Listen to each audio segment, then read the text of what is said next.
What's up, everybody? How's it going? It's Tuesday.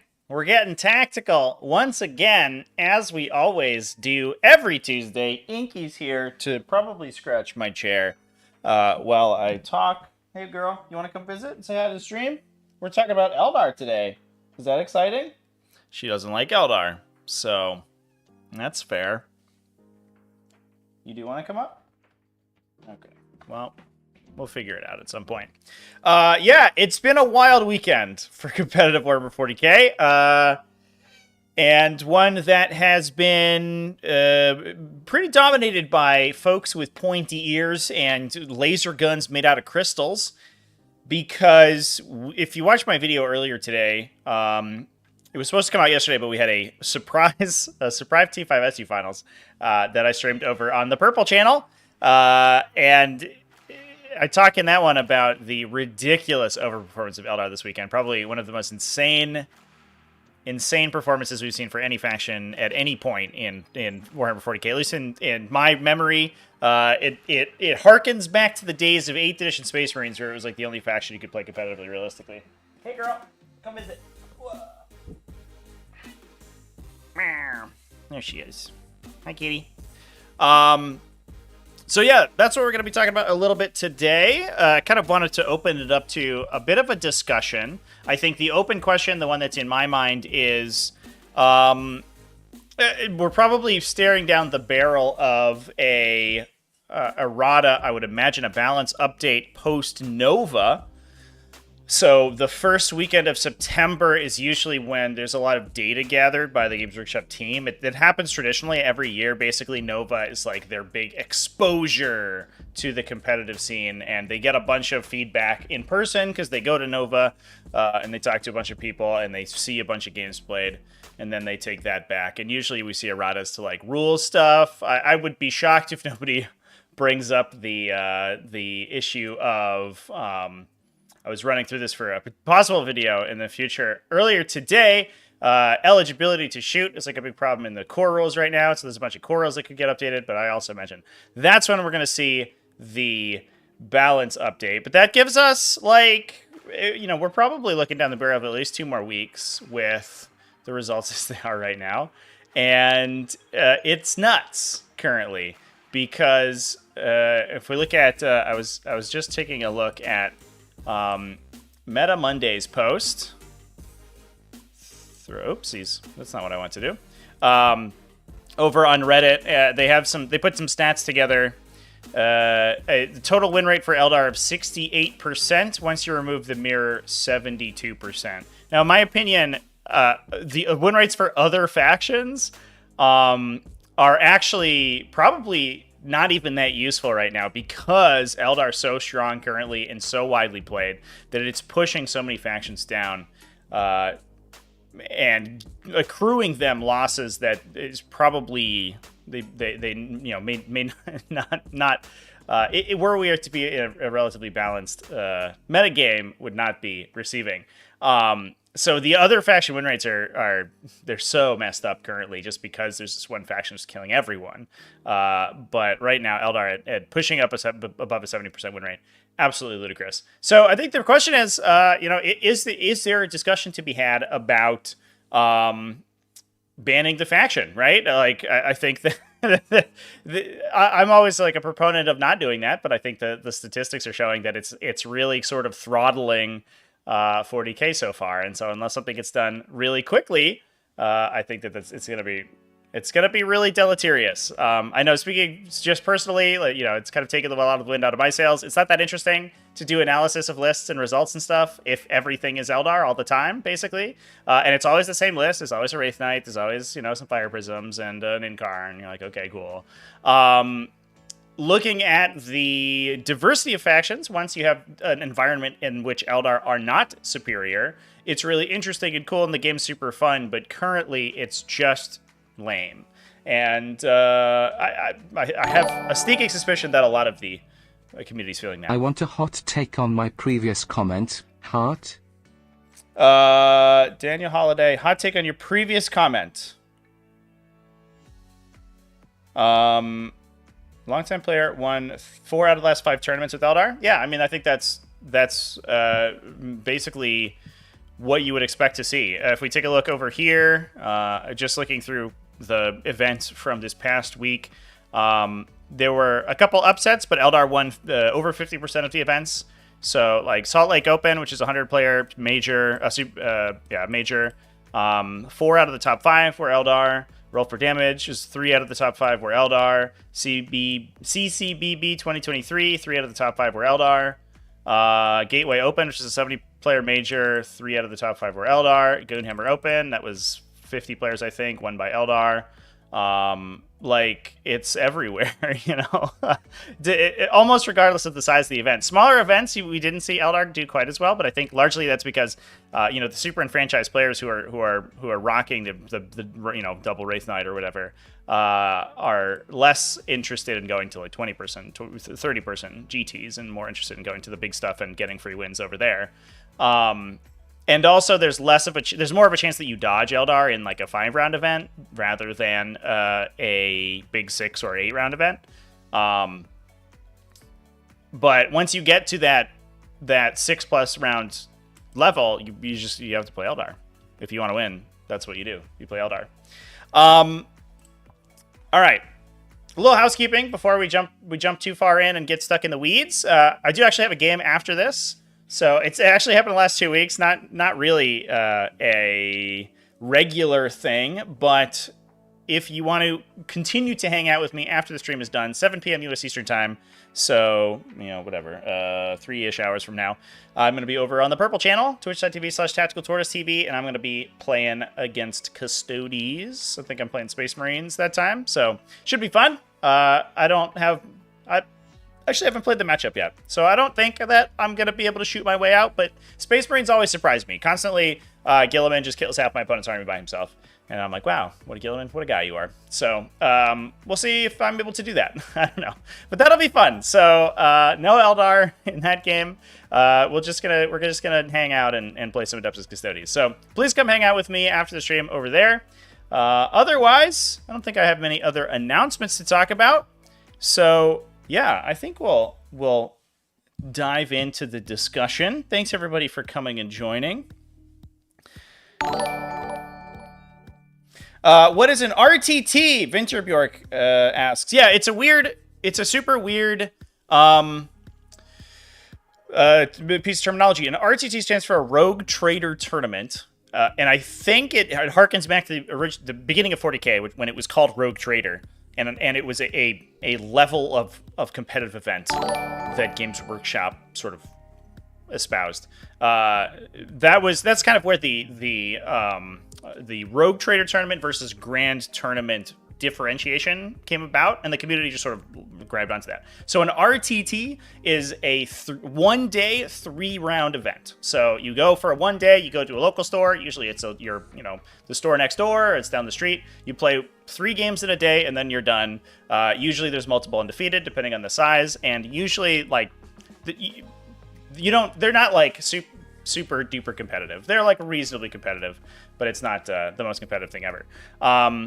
I actually love RTTs. And part of the reason is that you get to see a lot more diversity of stuff than you do at the big GTs and stuff, because people at the big GTs are more enfranchised to do well and win, so they're less incentivized, or they're more incentivized to take less creative things.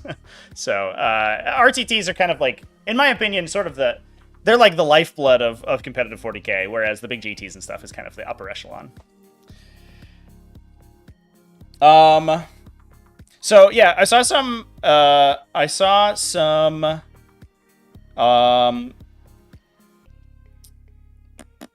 comments about the Bug Eater thing. So back in the day, at the beginning of the edition, Bug Eater GT had and I did a video about it, which I'm sure I can find, but I'm not going to do it right now.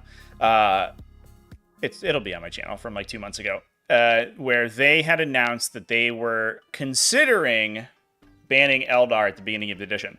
I do want to address that because I've seen the meme has been going around the internet since these stats are coming out this weekend.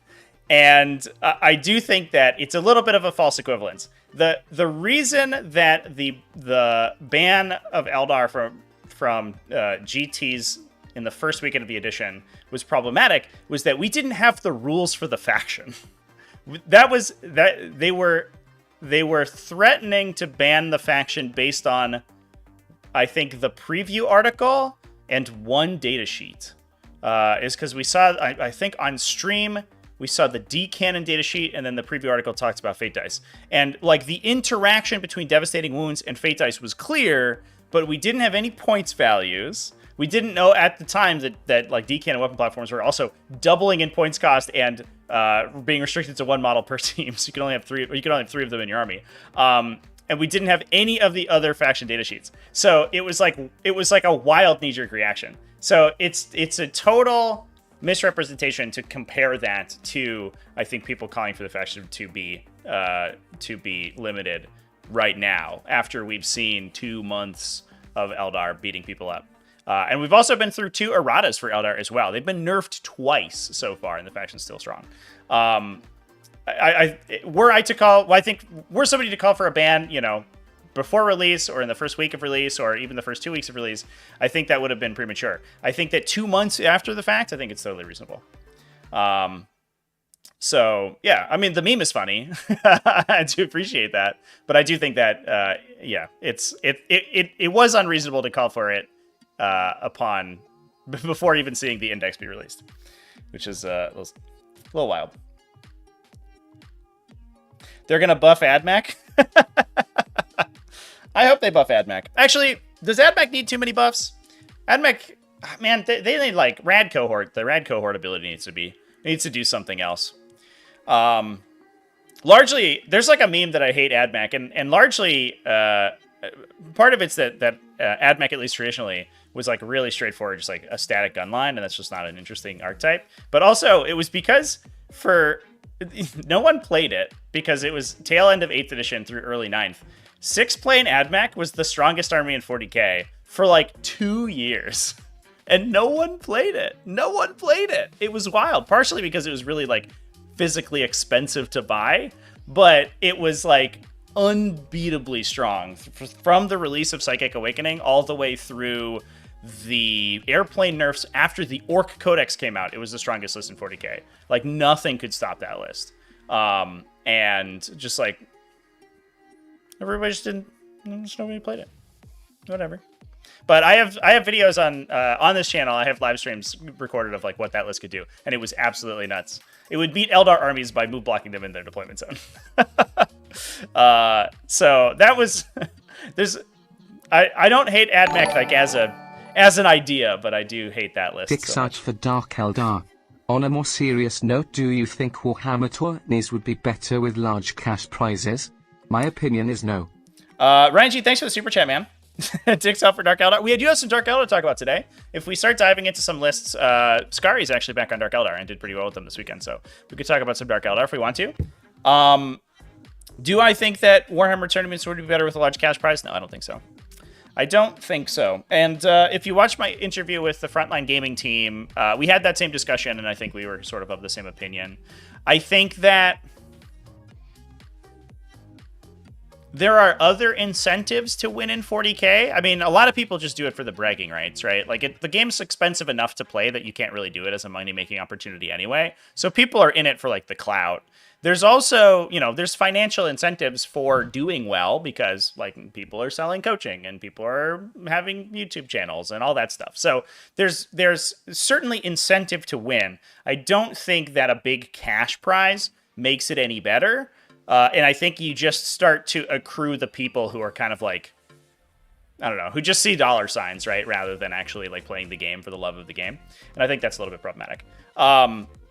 So plus it also like, it would increase the entry fee for tournaments. So suddenly you have this problem right now where 40k is not a large hobby. So there's not this big like advertising money behind it like there is for esports or, traditional sports.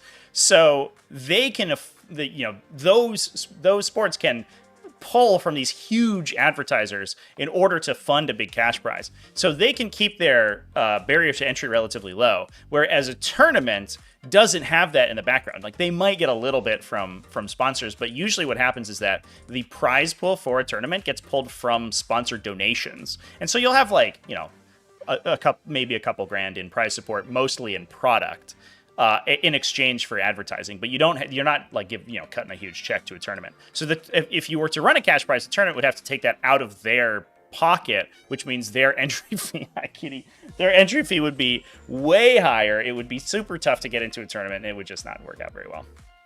Yeah, I don't think that's great.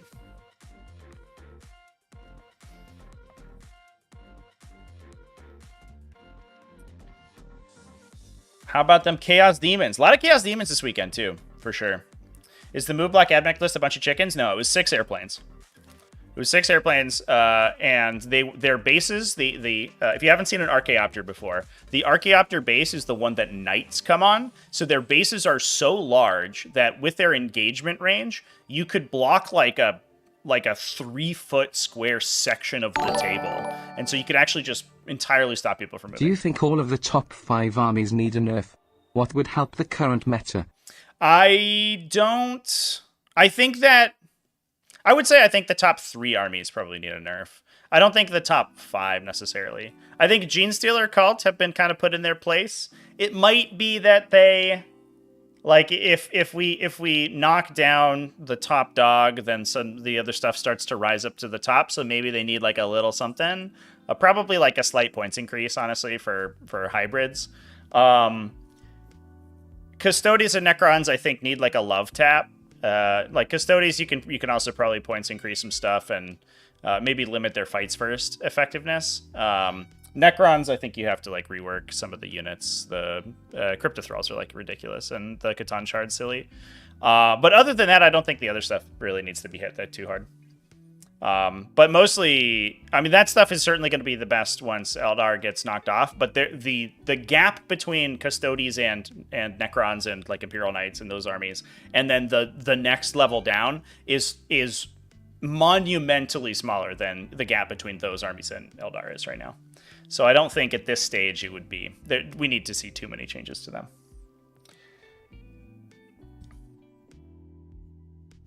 Tau needs some love. Definitely.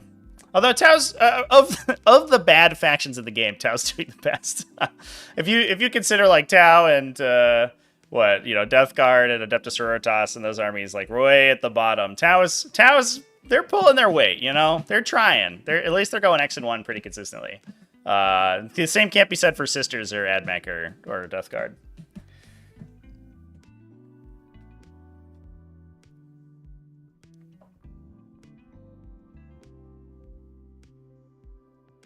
GSC need nerf, you can't play into them as a melee army. Yeah, I think the biggest the biggest danger of Genestealer Cult is that it is like a super hard skew. And it's kind of like Knights, right? Where like, yeah, they're super good, but if you have the answer to them, they just die. And it's like it just becomes this gatekeeper. I don't love the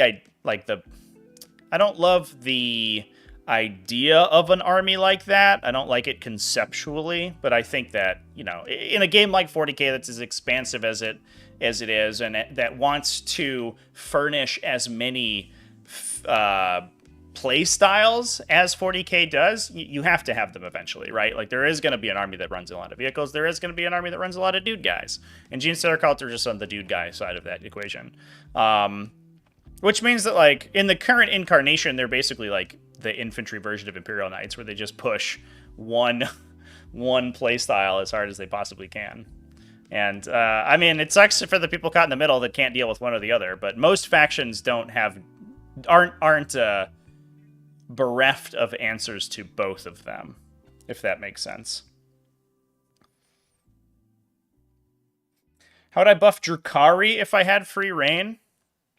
I would let pain tokens. Well, first of all, the pain token advance and charge reroll should be after you roll, not before, not at the start of the phase. That's stupid. Why am I spending resources when I don't know if I'll need to use them? That's ridiculous. You should just be able to spend a pain token if you fail a charge to reroll the charge. Done. I would also make them potentially reroll wounds in melee or something. Played GSC this weekend in RTT with Custodies, picked up his whole army bottom of turn 2. I was tabled turn 4 and he had his whole army still. That's wild, Michael. Holy crap. Did you pick up his whole army like you killed every model in his army, or you killed everything that was on the table? I think the other thing that GSC, like the requirement is that they require you to have multiple tools, right? You need infantry sweeping and you need screens. And if you have both of those, then you can do things pretty well. But it does mean that they're kind of an inconsistent matchup, I guess, for a lot of people. Tyranids into Knights is a little wonky. Tyranids can run Cleanse and bring it down with their detachment. Yeah, that's pretty good. Tyranids, like, I mean, Tyranids will also just like run tacticals and run circles around Knights. Tyranids, I mean, Knights will kill Tyranids by the end of the game, right? Like, Tyranids don't really have too many answers to the big Knights unless you're taking like Carnifexes. But Knights, Tyranids outscore Knights so quickly, it's crazy. Knights have trouble with tacticals because they oftentimes, like, they have to give you expensive vehicles to do anything. They don't really have too many utility units. They have a couple Agents of the Imperium, and then everything else is an armature. So they're feeding you their army in order to score, and Tyranids are killing that and then maxing out their tacticals every turn, or their chosen secondaries.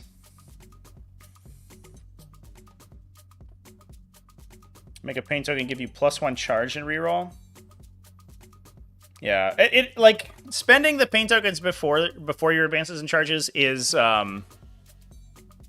like, it's cleaner because it just gives you a point with which you spend pain tokens, right? Like, it's, but the fact that it's, I don't know, it's like I have a really bad command point. It's like super weird. I think the issue is that, like, their melee damage output is just like super trash, and that's really tragic for an army that's traditionally supposed to be like this kind of like dancey melee army. It is what it is. Do I think there's a problem with skew armies? I do think that a little bit. And I think part of that is because we're in an index mode right now. So because everybody has a single detachment, everyone is a one-dimensional, like, brick, right? Like, everyone's sort of a monolith of a faction. Once more factions get codexes, like, their faction is going to branch off into being much more flexible, and I think you'll run into less of these problems where, like, well, Custodies are the faction that take nothing but 10-man heavy infantry bricks and hopes you can't kill them, and Genestealer Cult are the faction that takes 20-man light infantry bricks and hope you can't kill them. And I think you'll start to see, like, there'll be a Genestealer Cult detachment that takes, like, a mixed army or focuses on transports, and people are more incentivized to take that, and there's going to be a Custodies army that, I don't know what else. I guess bikes, right? You take bikes and Terminators instead of the 10-man bricks. But the hope is that once that stuff gets implemented, we're gonna have a lot more flexibility within each faction. So I hope that will work. Think they should nerf Eldar to take away devastating wounds off the knight. Strip off Autark's +1 CP game. I think the +1 CP game is fine. Gain is okay because it's the only command point generation that Eldar have access to. The problem is that their stratagems are too efficient. So it's like the extra CP game is like necessary for the faction, but the detachment is probably like uses it too efficiently. So I think you hit the stratagems in the detachment. You hit the battle host detachment, definitely. Devastating wounds, I do think probably devastating wounds definitely should get taken off a lot of Eldar stuff.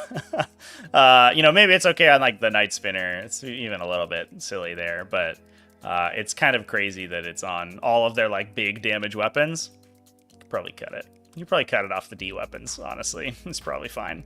And that would go a long way. Or at the very least, make it so that fate dice are modified rolls, so you can't trigger critical wounds off of them.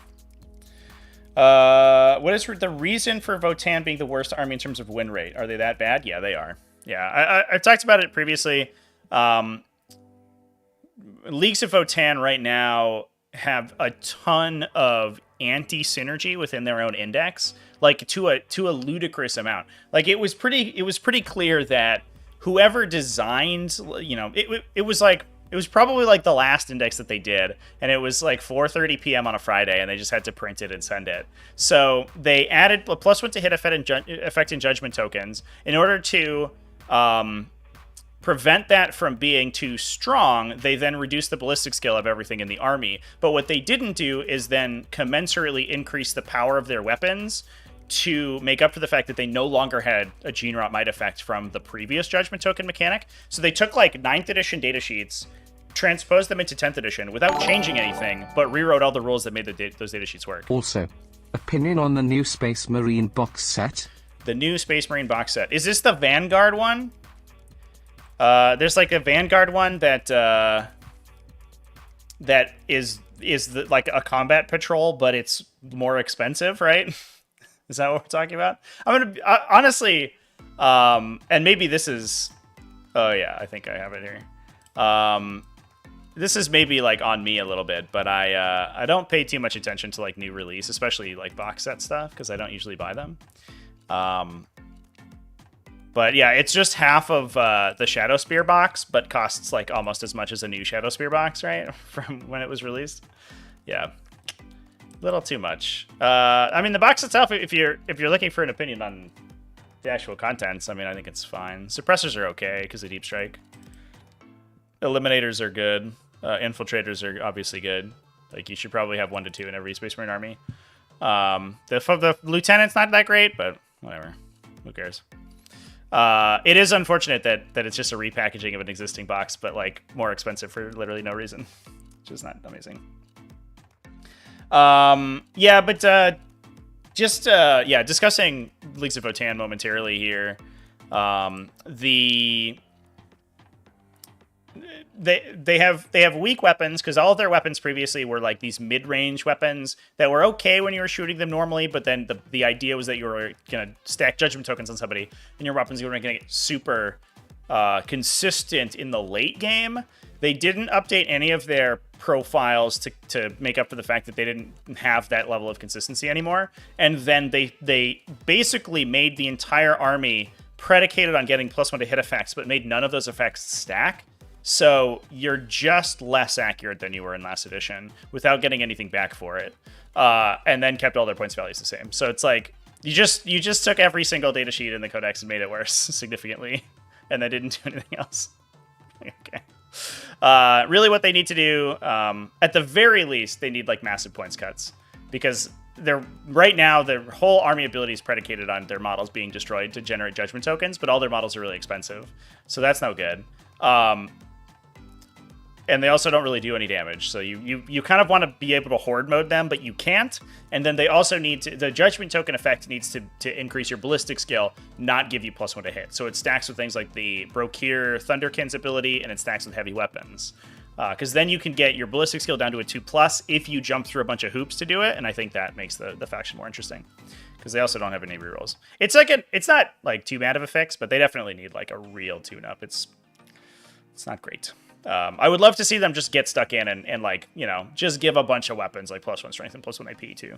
Because there's a lot of like strength 7, AP 1. You're like, there's nothing that hits in the game efficiently.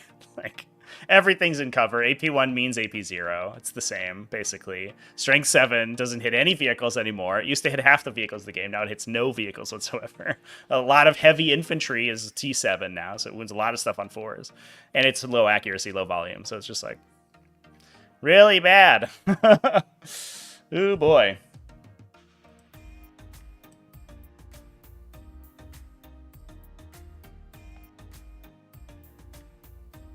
Devastating Wounds is a field bat's ability.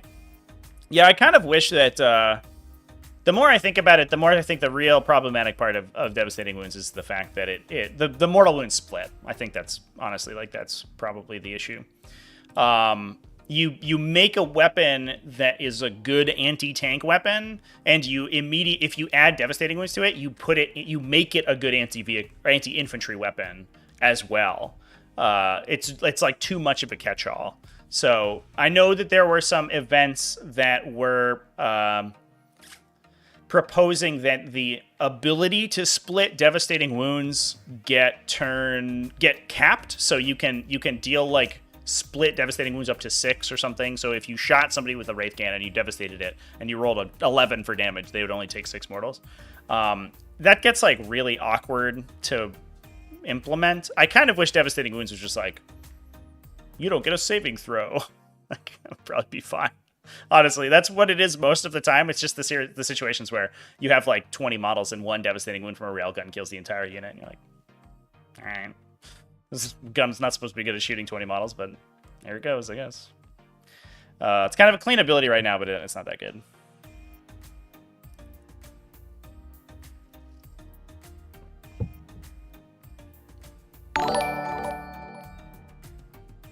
Thanks for the follows over on Purple Channel, by the way. Appreciate that. How do I feel about Deathwatch currently? Pretty good. There's a discussion about them versus Dark Angels. I think the two factions are probably pretty similar. I like Gladius Task Force more than I like Blackspear Task Force, but I mean, I think Deathwatch. If we go back to our events page here, Deathwatch are one of the factions that are sort of keeping up with Eldar, right? Like, there's a lot of these results where they're sort of nipping at the heels. Space Marines definitely, you have to go into specific sub-factions in Space Marines in order to do well with them, but they're, they can tangle with the big boys. It's not super consistent, but once Eldar get, assuming that Eldar get hit, you take Eldar out of the equation, I think Deathwatch and Dark Angels are both really strong.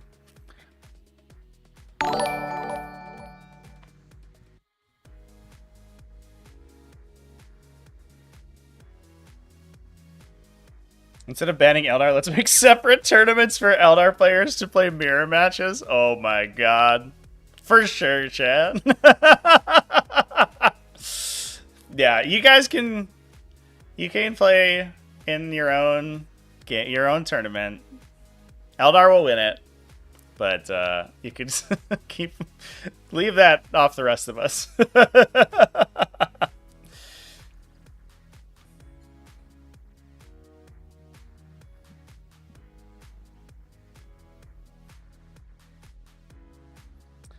But you can put a ball and chain around the ankles of Eldar. How is that fair to Eldar? They excel because they are the kind of army that traditionally matches the focus of the game the best.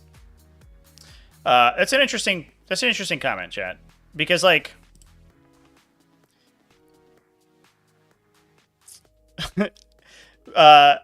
like the idea of game balance is that every faction is given the tools to compete in the game in their own way. Saying that it's fine for a faction to be too strong because they are good, like because they have units that are able to score objectives well, is just saying that the faction's too strong, right?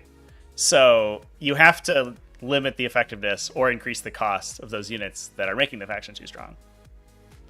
Yeah, I don't know. it's an interesting question. Do I think the Thousand Suns will get big changes? I don't think so.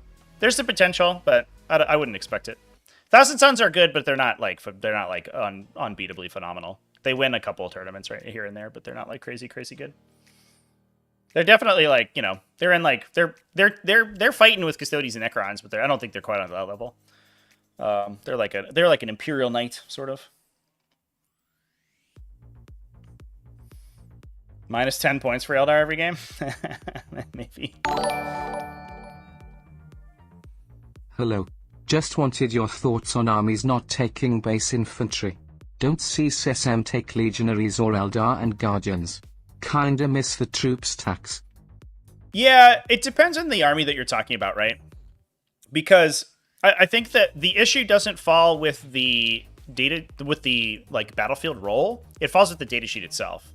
And the competition that's already within the faction, and that's like you almost never saw legionaries in the past because they were competing with cultists, and that's still how it's going to work. Legionaries are more expensive than cultists; they're less numerous than cultists, and their special ability isn't quite as relevant as cultists are. Having objective secured on an infantry unit is super strong. So.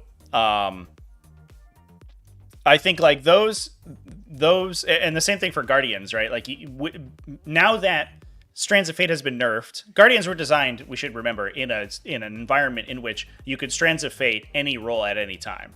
right? And now it's limited to once per phase. So Strands of Fate has been nerfed to the point that you basically take the entire game to spend all of your Strands of Fate dice. So you don't need a unit that generates you more Strands of Fate dice. So you end up just with this like sort of kind of expensive, like big, do nothing like backline unit.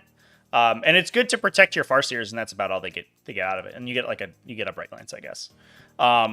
So I don't think that the issue lies with, you know, battle line units or troops units being unplayable. I think it's that those specifically some types of units are just not useful, and that's just what it is. And those units probably need to be buffed, but you know, I'm sure we will at some point in the future. But for the time being, I don't think it's a high priority.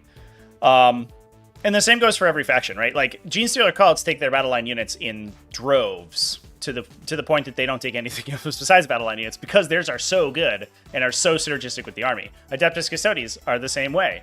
You know, to a lesser extent, I'm just like looking down the line of winning factions here, right? Like Tyranids will typically take several Gant units in order to be support units. Like Necrons are, I guess they don't take like Necron warriors, but they're usually baked around their like little infantry squads in the back line to then support the Lich Guard bricks. So most of these armies are taking those little infantry units. It's just that some of those infantry units are not like a useful archetype, and you know, maybe they need a rework. But there's like 1,500 data sheets in this game, and I think that it would be.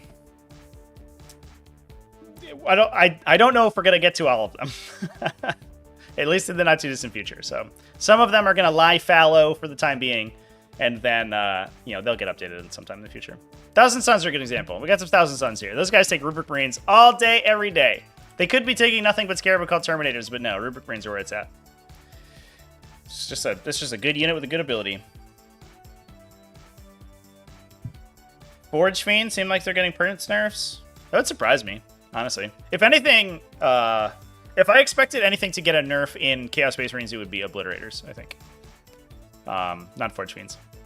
Forge Fiends are really good, but they're super, like, they're kind of like, what's the word? They like kind of doddery, I guess. They like they're tough to use because they're slow. If you strategic reserve them or you just like dark obscurate them, then you can play them more aggressively, and that's good, but you have to jump through hoops to get the work out of them. And then they also just kill themselves by the end of the game too, anyway. I love it. Taking Admac to a GT this weekend. It's a Shark Tank of Wraith Knights, Custodians, Chaos Space Marines, and Gladiators. That means that anti-vehicle weapons. Those grav cannons, dude. That's a lot of vehicles you get to shoot at. Let's go. Although, Wraith Knights are monsters, right? I think they are. For some freaking reason. Because they're Wraithbone. Yeah, I'm pretty sure they're monsters. I'm gonna double check. Where you at, Wraith Knight? Oh no, clicked on the wrong button. Oh, they're monsters! Eldar privilege, chat. Their big knight, their big titan escapes the anti-vehicle attacks. You're gonna get destroyed by Hellfire rounds. Look out! Anti-Monster 5+, let's go. Thousand Suns is a dark horse? Is it? I think people kind of expect them at this point. Everybody keeps talking about how broken they are, even though they only put up like sort of mediocre results. They put up above average results, but they're not like, they're no Adeptus Custodes. Thoughts on what Admac could get for their detachments?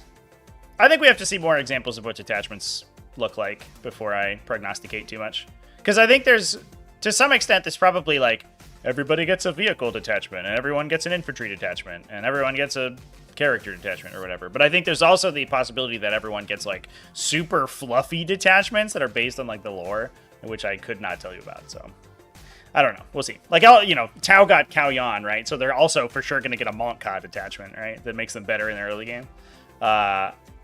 And I don't know what the equivalent of that would be for other factions. Honestly, I have no idea. They'll probably get like a Rust Star, like a Sicarian detachment, where you play a bunch of the fast stuff, like Sidonian Dragoons and stuff.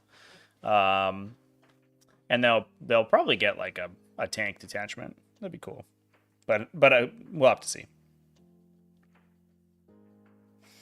Wraith Knights and support platforms are great examples of how unsuccessful not playing for loadouts is. Yeah. Yeah, some of the stuff they just phoned in. There's some stuff that I think they did a really good job on, and you look at the loadouts and you're like, what do I play? And then there's some stuff that's just like, it's just first order optimal, right? You don't have to think about it at all. It's, I don't know, it's like a coin flip, I guess. And it being Index Hammer, I think that's to be expected.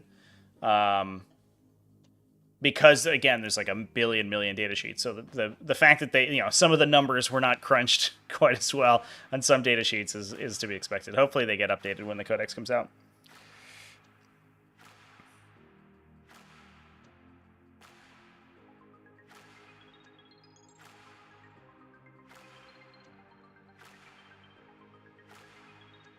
Want something other than cyclic spam to be good for Tau? Yeah.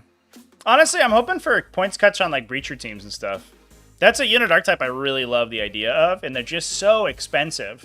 You like jump a breacher team out and you're like, check this out. Ballistics, like I'm hitting on 2s, rerolling my wound rolls, blam, blam, blam, blam, blam. And then you kill like a 5-man tactical squad or whatever. You kill like 5 Primaris intercessors, and then they kill you and the tank that you rode in on.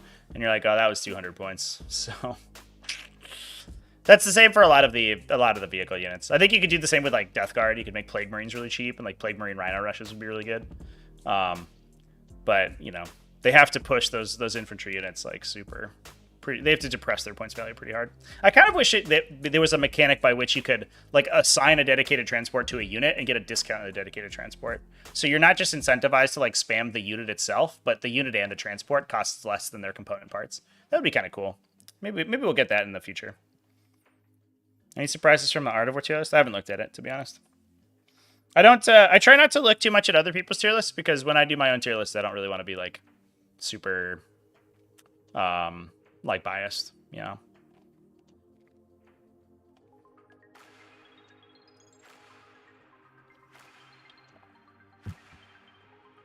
Just make transports free.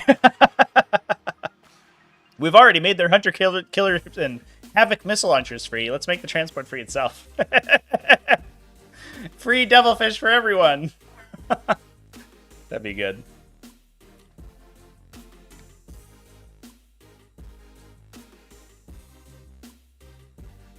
People are going to go apeshit when they find out how OP Bellicore plus Greater Demon Spam is. I mean, it's good. I wouldn't say it's like OP. I would say it's a extremely good archetype, but I don't think it's like super busted. Having played both with and against it several times.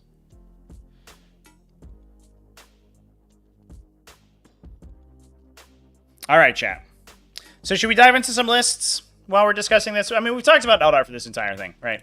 We should actually look at what Eldar lists are winning. I think is what we should do. And if we have any standout, interesting factions to talk about, then we can do so after that as well. There's a Nid player with 10 Tyrannicides. 10 Tyrannicides, dude! That is too many Tyrannicides. You just Russian nesting doll stuffing them?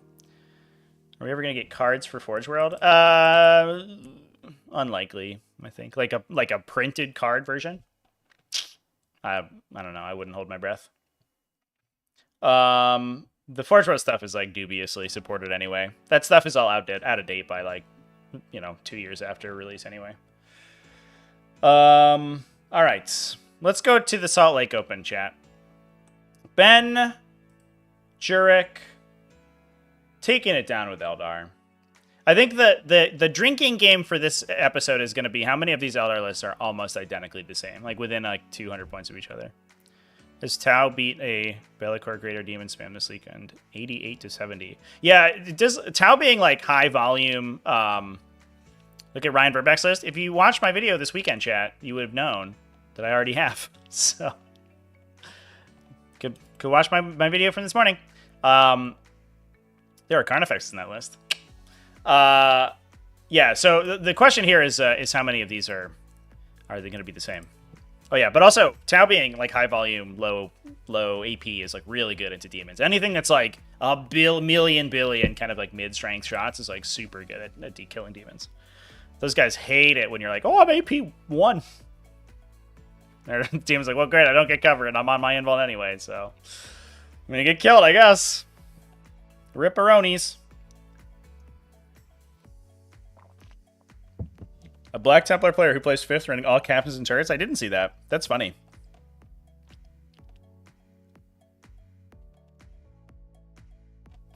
Can we talk about Grey Knights? They're wildly different takes, but serious players in the UK are bringing them to tournaments. Yeah, I think I don't think my opinions on Grey Knights have changed since my last tier list video. I think Grey Knights were probably the most underrated faction in the edition, because everyone, and myself included, was like, this faction doesn't do anything. It's like garbage tier. But it turns out what they do is they just immediately max all their tactical secondaries. So that's pretty good. and they punish mistakes. You have to play perfectly against Grey Knights, otherwise they'll just teleport away and you'll be like, fuck. You could play like this super aggressive game plan and then force your opponent into to contort themselves into weird ways to not get boned by Mists of Deimos or the thing where you teleport after you get shot. Which I forget the name of, which is unfortunate because it's been played in every single Grey Knights list for 3 years, but oops.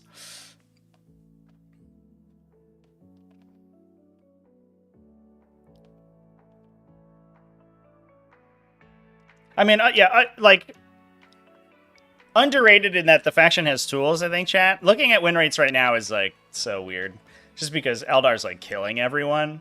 So you're like, oh, no, guys, my win rate's 42%. And you're like, yeah, but, you're losing 18 percentage points to Eldar, so... Are you actually at 40%, or are you closer to 50? I don't know. Why has nobody been able to replicate success with Space Wolves? People have been. I talk about Space Wolves every week, it feels like. There's always an X-1 Space Wolf player somewhere. I think a lot of it's getting good matchups, because you can play sort of fluffier Space Wolf stuff, and you have a little bit of tough time, dealing with the super meta builds, but Space Wolves will just kill everyone in the mid-tier. So, yeah, we talked about Space Wolves in best list in 40k last week, I think, right? In Tactical Tuesday last week, we talked about Space Wolves with double Thunderwolf cavalry, which was rad.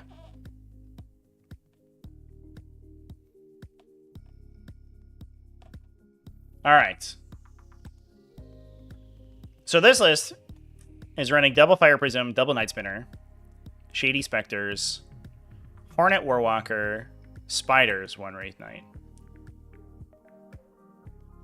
So it's only the one big bulwark unit, which is the Wraith Knight. We do have the Fortune Farseer and the Skyrunner Farseer, and it's so interesting that we've been seeing this come up more and more, because this dude just gets shot to death by a direct fire immediately, right? So there's a little bit of a blip on the radar, which is that Astra Militarum are actually pretty okay against Eldar currently. And part of the reason I think is that they could just kill all these independent characters on the first turn, because the Farseers do not have lone operative, and so they are just shootable. So you play against your Space Marines can kill them, Astra Militarum can kill them, other Eldar players can kill them with their own indirect fire, and I think that's there's an exploitation of the mechanic there that could probably happen. If Tyranid players are rocking multiple Viovors, they might be able to pick off the foot Farseer before anything happens too. If they go first, they just ping that guy to death, and that gets rid of Fortune permanently, which is great. I think the Skyrunner is more important though, because the guide on the Wraith Knight is super duper important, because it makes the Overwatch super strong. If that thing didn't have rerolls in Overwatch, it would be a lot easier to deal with. Also at the same event, ooh, this one runs Rangers. So we have Illic Nightspear. He gives his unit lone operative, so they can't be shot outside 12. And then, being Rangers, they get a reactive move, yeah. He also gives them rerolls to wound, I believe, is his other ability. And then they get a reactive move when you move within 9 of them. So they're super duper difficult to engage with. And if there's that Goldilocks zone where you're within 12 outside 9 and you're like, okay, I'm safe, I got it, and they're just Phantasm and then move back outside 12. So they're basically impossible to kill. They do decent damage, especially shooting at characters. So if you have T4, T3, 4 to 6 wound characters, you just get them picked off eventually over the course of the game, which is pretty unfortunate. Double Warp Spiders. Wraith Guard. Oh, this is a Ynnari list. Cool. Oh, this list is cool. Yeah, so it has Yvranus the Warlord, so there's no Autarch.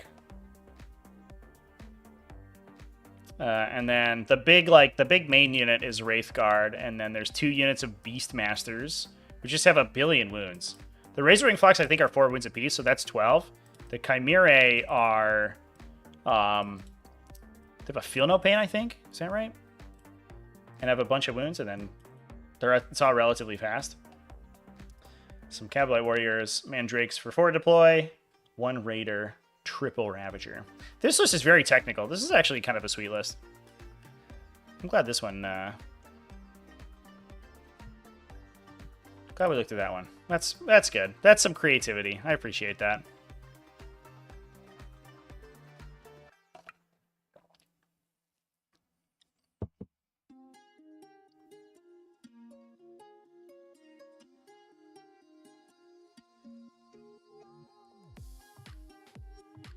Give Death Guard anti-psyker and other plague weapons. Prepare to die, psychers! You've been plagued! So this run is running a bunch of Harlequins, actually. We have the Autarch, we have the Skyrunner Farseer, but no Foot Farseer, a Death Thruster, and a Solitaire. Plus triple Fire Prism, double Shadow Spectre, triple Warwalker, Wraith Knight. So kind of the same energy as the first one. No Night Spinners, though, which is interesting to see. What is the points break between a Night Spinner and a Fire Prism? Because the Night Spinners, it feels like, are significantly more expensive, right? Yeah, 170. Everyone complains about the Fire Prism as kind of like the poster boy of Eldar profiles, like the profile bloat that they had, because its stats are like so silly. Hey, One-Eyed Freak, thank you for the super chat. Appreciate you, man. But the fact that they're like, there's just like a pseudo direct fire gun, it makes them so much, there's so much more survivable than the D cannon stuff, just because you can hide from, if you hide from all 3, then you hide from all of them, right? If one can see you, then everybody can see you, generally speaking. But as long as you like actually start behind a wall, they can't see you, whereas the Wraith Knight is like, sees you anyway. So Fire Prisms and Night Spinners definitely feel like more abusive for sure. One-Eyed Freak, can I comment on your last message? Yeah. Sorry, I missed it because I usually just look at the super chat message. What would happen if you changed counts as unmodified dice rolls to counts as a modified dice roll in Strands of Fate? Yeah, so that would prevent Devastating Wounds from triggering, which I think is good. I think that that also, I don't know if that stops Overwatch.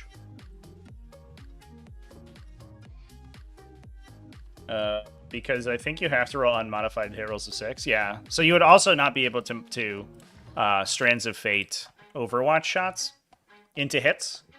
So I think like those are honestly the 2 primary use cases of Fate dice that are like really toxic. And so I think it's pretty straightforward that change would go a lot way to making the interaction between those mechanics really annoying. I think, in my opinion, though, probably more impactful than changing the abilities themselves, the army ability themselves, would probably just be changing the data sheets that they go on, and that could even just be points increases. It's my opinion that like all of those abilities in and of themselves, you know, like Strands of Fate is just Miracle Dice with a different name, right? That's a little bit like it's a little bit jankier to use.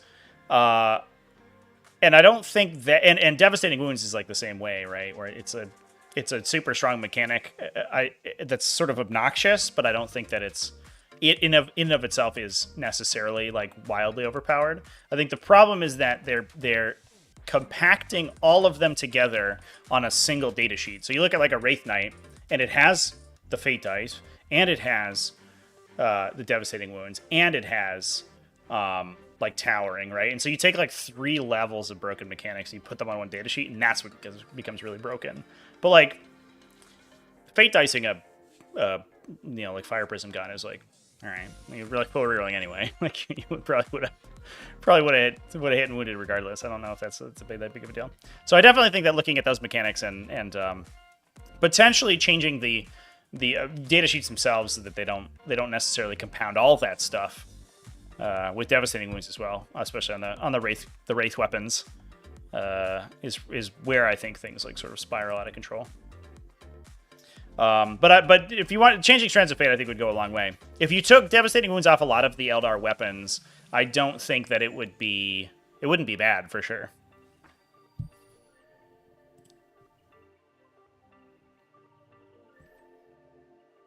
Winning as Eldar is just coughing baby versus hydrogen bomb. Not sure what that means, but yeah, it does. Yeah, I don't know. I don't have like a vast amount of respect for people who are like 5-0 with Eldar right now, which is feels bad, right? Like, you know, these people they're putting a lot of time and energy into winning tournaments, but like, are you winning tournaments? Like, probably 4 of your games were against people who had no chance of winning.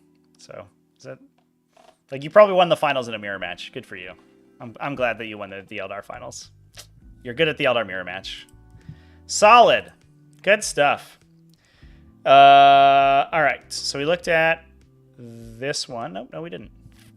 So this is from Roll for Damage GT. Double Wayleapers. Wild. So one of them's the Warlord, the other one has Fate's Messenger. So I've seen that a lot actually because you can you take the Dragon Fusion Gun. This dude runs around the table and he's just a utility bot because he can't be shot because he's lone operative and jumps around and probably gets phantasmed if you need it. He can advance and shoot because the dragon meltas are assault. So he can also advance and perform actions. So he's really good at like running and grabbing like investigate signals if you need it. But then he can also like advance up and just like clap somebody for auto 6 on with a fate dice with the fusion gun, and then Fate's Messenger with the Fate's Messenger damage flip. It's also just like a point sink. Sometimes you have extra points. Or I forget if Fate's Messenger lets you flip your damage rolls, but I know you can flip the wound roll, so you can automatically wound vehicles with it. Sometimes you also see Weeping Stones in that guy, so that he can spend the Fate dice to auto 6, and then regenerate it once he kills somebody. But the Fate's Messenger also just makes him tougher to kill, so that's also good. Double Hornet, double Night Spinner, Rangers, 1 Shroud Runner, 1 Swooping Hawks, interesting. 2 Void Weavers, so this is the Harlequin Fire Prism, basically. The little baby Fire Prism, and a Wraith Knight. So this is a lot more MSU oriented, right? It's 2 Hornets, 2 Void Weavers, and a Warwalker. So 5 little tiny vehicles in the front, plus the Wraith Knight in the back, and plus the Incarn and the characters. A little less straightforward than the other ones. CCBB 2023. Looking kind of similar. Yeah. So 1 Wayleaper, but this one has the double Farseer, so the Skyrunner plus the Foot Farseer and the Incarn. It feels like you're always in on the Wayleaper, you're always in on the Skyrunner, you're always in the Incarn. Those are like in every single list. 3 Hornets this time, so we're dropping the Void Weavers for Hornets. Hornets are 20 points less, but you lose the Void Weavers have more guns on them. They have 2 Shuriken Cannons, which is pretty solid. The Night Spinner, D-Cannon support weapon platforms, 3 of them. Whoa. 1 Warwalker unit, 2 Warp Spiders for utility, and a Wraith Knight. So this one only has... It's only 4 little vehicles in the front, but you have a Night Spinner in the back and more support weapons. So it's kind of the same. Support weapons are like sort of their own thing though, because they can't really like perform utility roles because they don't really move very well.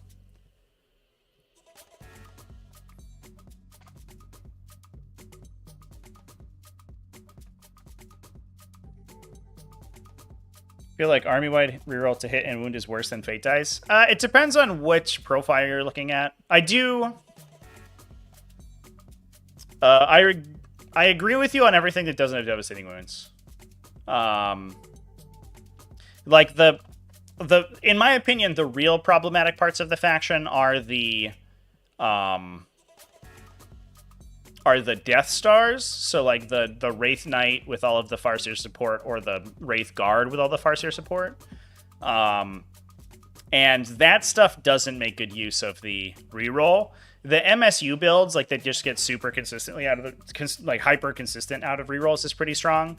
But those, at least those units, like, actually die when you shoot them. So, like, it works both ways at that point, right? Where there's like, well, I get a bunch of rerolls against you, and you're like, well, you have 6 wounds, so I'm gonna shoot you and you die. Whereas the Wraith Knight is like bouncing in and out of, you know, any of the big Death Stars, you can just focus all your resources on. So they're auto-6ing a dice every single phase. They're getting all the rerolls from the Farseer Skyrunner. They're constantly phantasming at a line of sight. Those just get super duper toxic to deal with. So I think it's probably, it's layers. I think that the Unparalleled Foresight is probably on the whole, it's certainly on the whole stronger than the Fate Dice mechanic, but the Fate Dice mechanic is better on the better data sheets. So the better your data sheets get, the better the Fate Dice work on you. And so a lot of Eldar builds right now are just focusing all their energy into those data sheets that are super duper strong.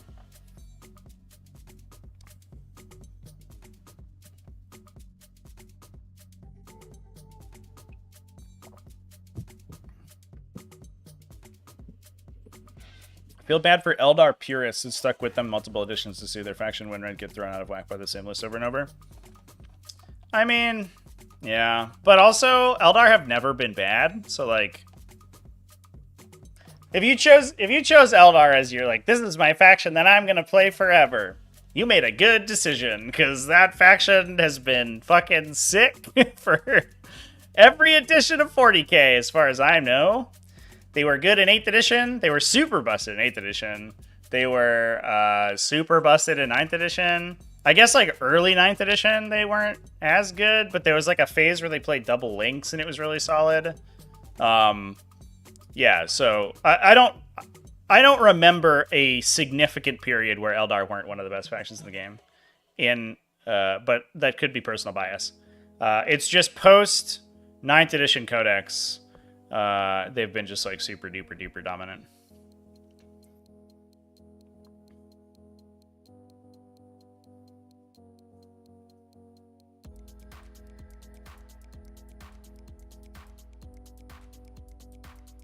Still hate phase capped Phoenix Swords and Barry. You just have to impact attack, dude. You just have to play a faction with impact attack and kill him in the charge phase. Yeah, I don't know. I can't really talk because I played Tyranids, and so Tyranids are just like, what do you mean you have problems with phase caps? We do damage in all 4 phases. Right? 4, 5 phases? They would bomb you in movement. They would shoot you, psychic you, shoot you, impact attack you, fight you in melee. Yeah, 5 phases in a row. Do damage to you. You run a phase cap into Tyranids back in 9th edition. They would one-shot you real easy. Mr. Brent Simon over here from Gateway Open. He's playing the Illic Night Spear list. Triple Night Spinner. Whoa! Just 1 unit of 5 Rangers. 10 Shadow Spectres. 15 Shadow Spectres. This unit's nuts. Shadow Spectres are so good. The amount of games we watched during the Invitational where Shadow Spectres would just come down and then just sort of like sweep the table by themselves was absolutely insane. Having a 3 damage gun, like, with baked in rerolls and a blast weapon is like super nuts. 2 units of Warp Spiders and the Wraith Knight. This is such a straightforward army. I really appreciate it. You just don't have to babysit this stuff. The Night Spinners just like sit in your backline and do their thing. You're like, whatever. You have Rangers if you need to like play for an objective that you don't really have a good grasp on, because they can't be shot off the table. They're super tough to interact with in melee, and they just like wander around and contest objectives and do secondaries.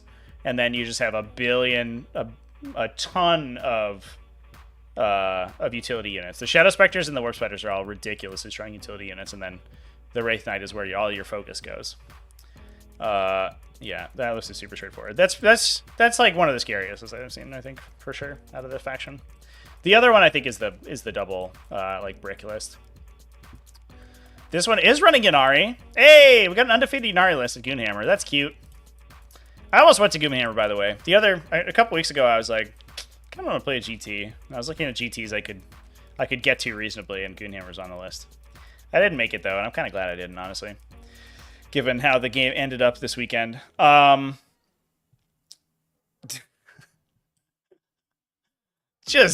We're just shooting laser beams at people. This is just the I'm firing my laser list. So it's 6 Warwalkers and Hornets, so 12 Bright Lances between them, plus 9 Dark Lances between the Ravagers. They're all Eldar units within a Battle Host attachment, so they all get floating rerolls. Yeah, this is the list that you're like, well, I don't like that reroll. This is the list that makes that reroll real dumb. And then just Warp Spiders and stuff to fill in the rest. We have Death Chester with Fate's Messenger, so he can auto 6 his sustains. Or Devastating, right? He can turn on Devastating if he wants to. Phoenix Gem Farseer. Illic Night Spirit to go with the 10 Rangers, plus your brain as the Warlord. No, and the Incarn, yeah. Incarn's at the top there. That's so many laser beams, chat. Oh my god. That's a cooler list, though. That's at least there's a little bit of creativity there. This one was 5-0. Ooh, this is the double avatar list. This one's pretty classy. With Lynxes. Lynxes are super nuts when you compare them statistically to the other vehicles. But what we found actually was that the physical size of the Lynx is actually really downside for them. Because they're not actually that hard to kill once you get to grips with them. And they're 5 points more than the Fire Prism. But they're like twice as big. So it's hard to hide them. It's hard to move them. It's hard to not get charged and line of sight. They just get picked up, I feel like. For 5 less points, you could get a unit that like shoots sort of indirect fire because of the Fire Prism ability. And does less damage, but is also easier to actually survive. Plus then a Wraith Knight. This basically feels like 2 Fire Prisms, but without actually taking Fire Prisms. But again, that's just the list. It's like, we're taking the Incarn already. The Avatar of Kane's another unit that's like basically impossible to kill, especially if the Fortune's on it. So you have to deal with the Wraith Knight first. If you can't deal with the Wraith Knight, then the Avatar rocks you up, and you have to kill the Avatar and the Incarn in the late game after being shot by all this stuff, which is basically impossible. It's kind of the same idea as the list that run the Wraith Guard and the Wraith Knight together, because once you kill one, it's tough to kill the other one, right? It's just a defense skew, basically.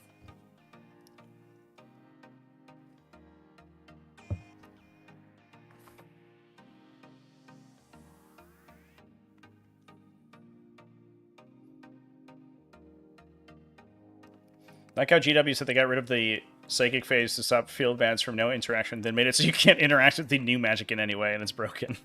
Yeah. Yup. And everyone else's, besides Eldar, kills you if you roll a 1 on it. Eldar's? Nah. It's undeniable. Like, you can't kill the Farseers. They regenerate and fate dice all their saving throws.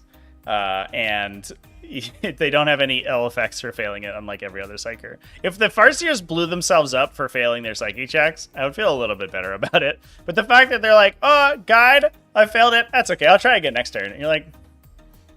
Whereas, like, the Grey Knight Librarian's over here just, like, vaporizing his own Terminators. It kills, like, 100 points worth of Grey Knight models every time he rolls a 1 on his Psychic attack. It's so silly. Oh, my God.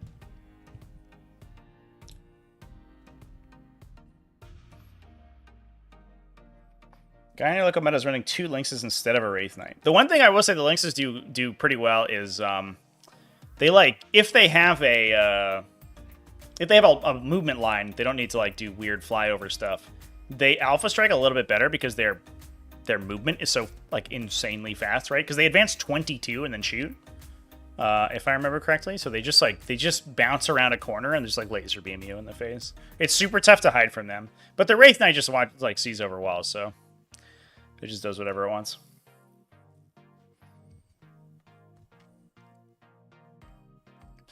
Don't mind that GW tried not to go nuclear in their first round of nerfs for Eldar. Do you mind that they've taken so long to take more steps? Yeah, I agree with that.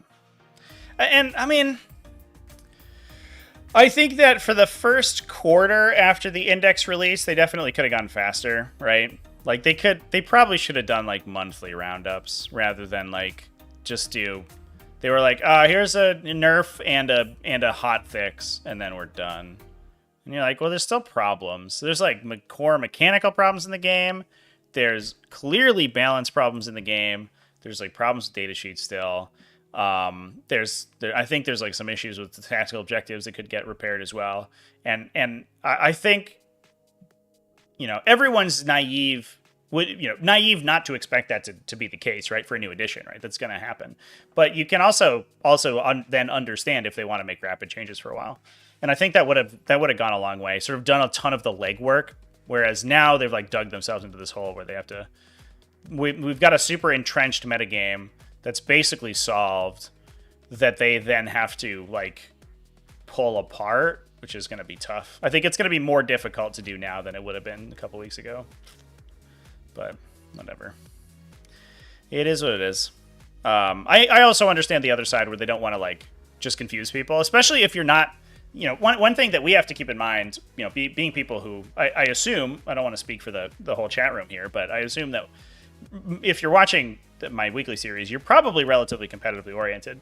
And from the inside looking out of that community, of course you want like weekly updates. Like, guys, this week Eldar was super broken. Can we get a nerf to Eldar to pull them back in line? Because next week's going to be the same thing if we don't. If you're a casual player and you play once every 2 weeks at your local game store, and every time you play, you have to go through 2 levels of revisions in order to see to understand what your army does, that's super crappy. And so I understand the opposite side of the spectrum is that you don't want those players to have that bad experience. But I do think that people probably expect things to move pretty quickly for the first couple weeks of the edition. And I think that people would understand it if you did like bi-weekly or monthly updates to try to balance things, at least for the first 3 months. But we're 2 months in, we only got like 1 update, so what oh well. Oh well.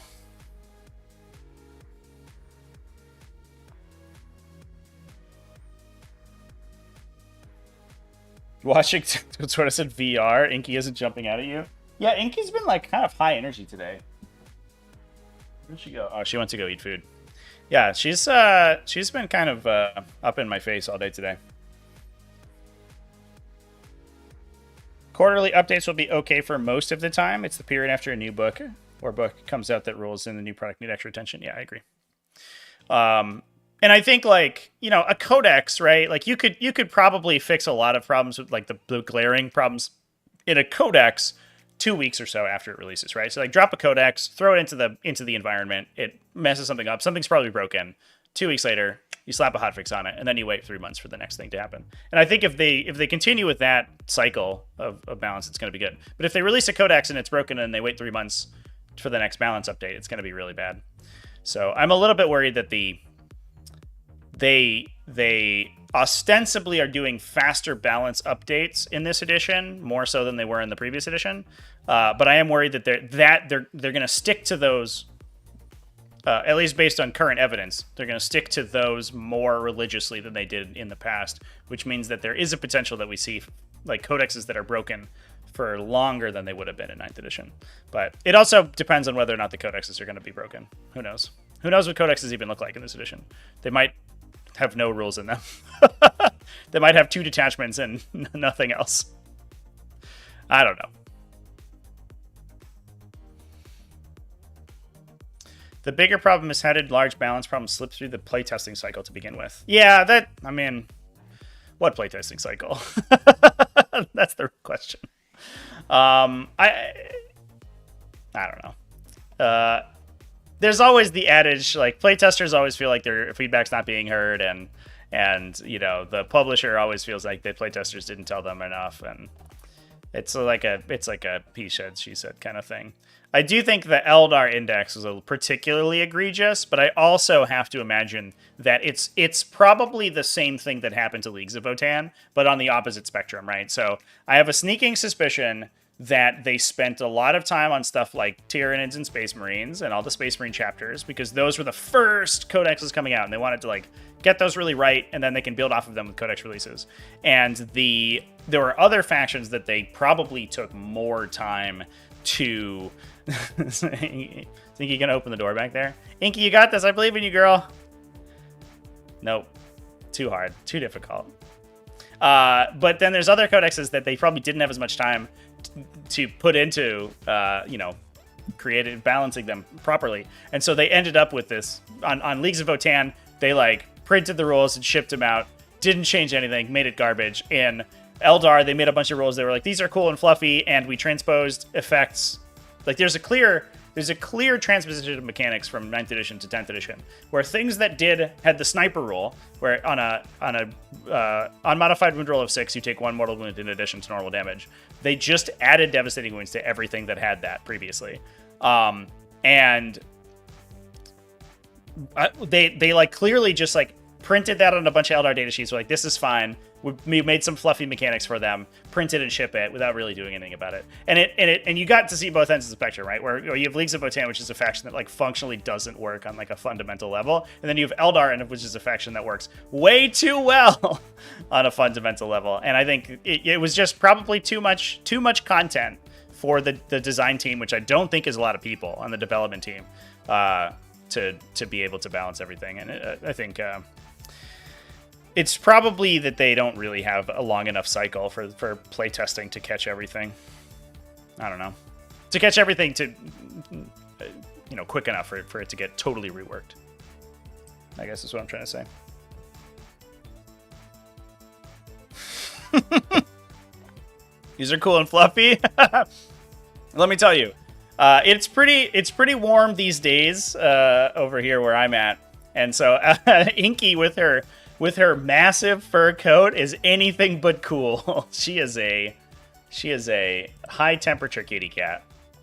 Unfortunately for her, but she gets brushies a lot of times. So we're trying to get as much of that hair off of her as possible. A couple of weeks ago was really bad. You can also see it. I always get a little bit self-conscious in my camera because you can sometimes like see the little floaters like drift by because Inky like. Her you see it sometimes on the stream, but her cat tree is like right next to my desk, so she can hang out while I'm recording.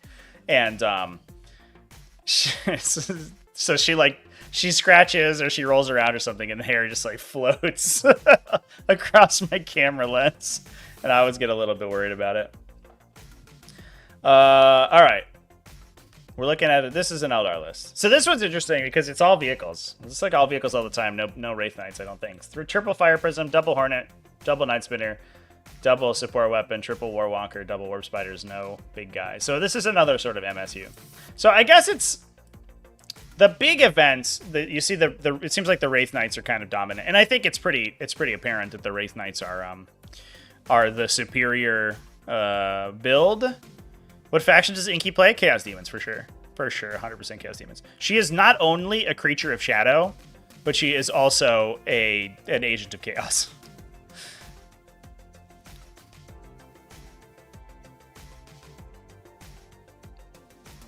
Maybe printed rules are part of the problem. 100%. 100% that's part of the problem. And I think, like, one thing that I have to remember to avoid every time we get into one of these discussions about like, oh, something in 40k is unbalanced. The heart of the problem is the codex release cycle. 100%. The Games Workshop system, where every 3 to 4 years there is a new edition. They release codexes that get progressively stronger and stronger and stronger until the game is either broken beyond recognition or within a stable format. Once that stable format starts to get stale, new edition, re-release everything, go through the cycle again. And that's like almost every problem in 40k can be laser focused down to that release cycle. I'm sure it makes Games Workshop egads of money, absolute oodles of dosh, but on the flip side, it makes the game really bad. Being perfectly honest, it is the worst thing about 40k. And I think a really good example of it is tail end of 9th edition. Arcs of Omen 9th edition is probably the best 40k has ever been. Full stop, period. It's on a scale of I don't know, like 7th edition, everything was garbage, to like classic 40k that everybody has rose-tinted glasses of. It was like way up there. And then they just nuked it, right? They just took they threw the baby out with the bathwater. They're like, guys, the edition's over. We're deleting everything. Everything's gone. And you're like, come on, dude. We had like 6 months of a like perfect 40k format, and then they're just like, get it, we're done with this, we're bored already. And you're like, dude, you couldn't have given us a year with this incredible 40k format where things are relatively balanced. But they have to keep the cycle going. So new edition, we got new indexes, and everything's broken again. And it's going to happen again, right? Like, you know, half the factions are going to be playing Index Hammer. They're going to have one detachment. They're going to have a couple units. And then Codex is going to come out. Some other faction gets 1 billion detachments. It's more powerful. And it's just going to, their cycle is going to repeat. Hopefully that they can take what they learned from 9th edition and keep the they can upkeep the balance of the game better than they have in the past, because they did a pretty good job of that in 9th edition. I'm not going to say it was perfect, but it was pretty good. But, you know, we're just going to have to wait and see. There's certainly a potential that we just go back to it. And I think, you know, it's definitely part of the discourse, but I think it's also a really boring and like not very useful part of the discussion, where you're like, well, this faction's broken, and this faction's broken because it just got a new codex that's really, really dumb. And the problem is that they keep having to release new codexes that are stronger than the previous ones to push sales. So like, yeah, I mean, that is the issue, right? Like, I think everybody sort of knows that. It's the open secret of 40k, I guess. But it's not like from a player standpoint, it's not particularly useful, because nothing I say on a live stream is going to stop Games Workshop is going to move them away from their business model. So that's just, if we're playing 40k, that's the game that we have agreed to play, right? That's the social contract we've accepted. Your mission, if you choose to accept it, is to play the Codex release cycle as it is, and so that's what we're doing. Arcs was fun, and then Astra Militarum dropped a bomb on us. Yeah, but post-nerf Astra Militarum was okay, right? It took them way too long. Like, the whole Astra Militarum thing was a debacle. They released the Codex in a boxed set and then didn't let people play with it officially for like 6 months. And then even when it was finally made official and it came out, the street release date was, they didn't fix any of the problems for like 2 more months. That was just a crap show, dude. Somebody dropped the ball behind the scenes there, 100%. There was a printing problem, like, and it was, I bet it was like on the radar of the update team, and then there was a printing problem, and they pushed the Codex update until the official release of the Codex, and then they like forgot about it, and because they had an update to the Codex that didn't include any of the changes that they finally made to the Kazakh bomb, and I think that it just got pushed down. The can got kicked down the road for sure. There was definitely something happening behind the scenes there. That was really, really, really weird. But it is what it is. Inky's a lone operator. That's not true. No, she's too cuddly. Inky is like the personification of Be'lakor, basically. Like, she's like this like horrifying dark shadow monster who also like needs to stay within 6 inches of other people for like to be useful, basically. So she's just like the snuggliest little cat. She's a cutie pie.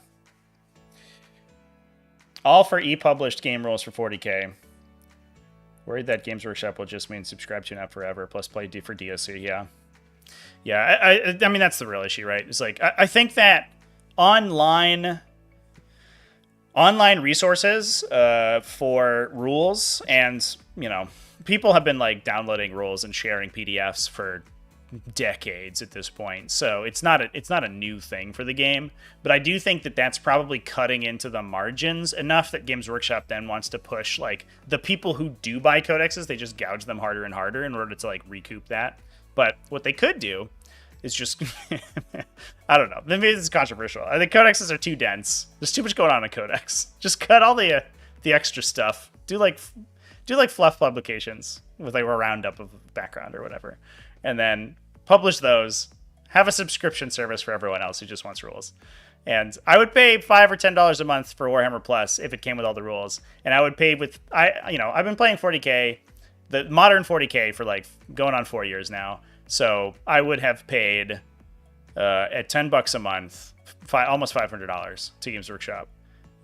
Just be myself and I. If I had the ability to subscribe to something that had all the rules in it. Whereas currently, I have paid them a big goose egg for actual rules. That's not true. I think I bought a codex at one point for sure, but like, I don't know. It's just leaving money on the table so that they can gouge the people who actually buy in-print codexes. It is what it is.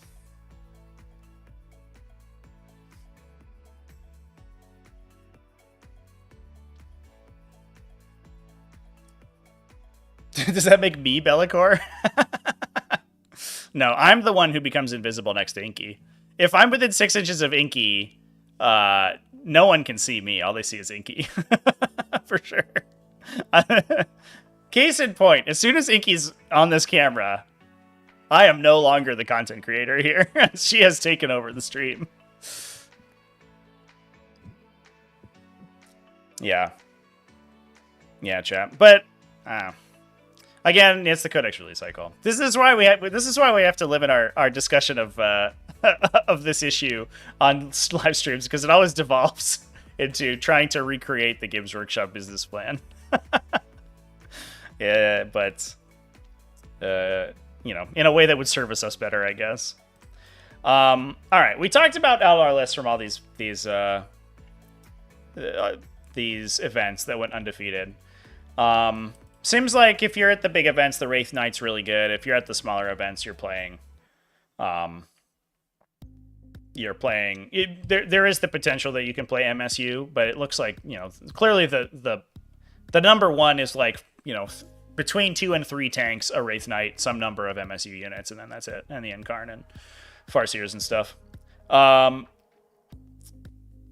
we can dive into some other factions that I think are more interesting before we go ahead and sort of move towards the end here. We're at 90 minutes already. Hot diggity damn. This has been a fun discussion, by the way, chat. I don't know if I hope people are enjoying the talk, because I don't know, it's been fun to sort of just shoot the crap today. Not a highly structured live stream, but definitely been a fun one. Community-driven rule set would be a literal nightmare. Yeah. There's definitely a lot of discourse, and part of it is, you know, part of it's like the title of the live stream, right? It's like, are we banning, or, you know, is there going to be community movement to push against this like ridiculous broken Eldar faction? And part of it's that there's like a myth in 40k of like community ownership of the rules, where you're like, well, the community creates like the rule set or whatever. And I think that's kind of a fun notion, but like ultimately, especially if you're going to play a competitive game, it's not really workable, because you need consistency if you want to be able to compare competitive results with each other, right? If I win a tournament, but my tournament, you know, has a special rule for my faction that makes it super strong, that doesn't really mean as much to somebody who doesn't play in that format. And the only way to make like a you need a, you know, if you want a community driven rule set, you need to have like a third party that like upkeeps those rules, and it's tough to do that in a community like this without that being unbiased. And I think, like, especially given that, you know, Warhammer 40k is a commodity, it's a game that's created, you know, designed by a designer. I think that the logical place for that place to be is the designer. Does that mean that there's going to be problems with the game because of the fact that they have to make money off of it? Of course, sure, yes, absolutely. But that's going to be the case for any game you make. There's not going to be a game that has enough support behind it to be popular that doesn't have that problem. So it's, you know, I think the unfortunate reality.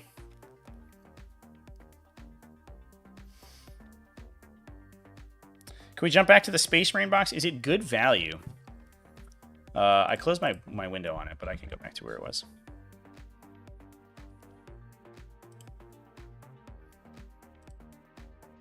It was on the front page. Oh, here it is. I don't know off the top of my head what all these things cost. Can you buy suppressor squads by themselves? This might be the only place that you get suppressors. Suppressor with one. Yeah, I think it might be. An eliminator squad is like $60. Jesus Christ. And an infiltrator squad is $60. So I think eliminators and infiltrators by themselves are just like good units to have. Like 10 infiltrators, like you should probably start Space Marine armies with those. So the question is like, you're gonna buy infiltrators already. Are 3 eliminators worth $60? You know, if 3 eliminators are worth $60 for you, then for $20 extra you get suppressors and a character. And I think that's probably good value. The question is whether eliminators are worth $60, I guess. I have purchased eliminators in 8th edition. I bought boxes of eliminators, and I don't remember them being that expensive. I thought they were like 35 or 40. They're really $60. These 3 idiots are as much as 10 infiltrators. I don't think they're that good, chat. I don't think they're worth $60 good. They're like kind of fun, but oh my god, dude, $60 for 3 models. Holy shit. Oh! Yeah. So from a pure comparing the pure value of the box, I think it's 140 for those models is fine. Suppressors are probably worth $20, but whether I probably wouldn't be purchasing the eliminators to begin with, so despite the fact that they're cool. I don't know if they're that cool. It's a good deal compared to buying the kits individually. Yeah. Yeah, I think the tough part is that a lot of this, or I guess specifically the suppressors, you can't get anywhere else, right? So like if you want suppressors, then that's a good, then it's great. Sure. And like worst case scenario, you can probably find a new home for the other stuff anyway.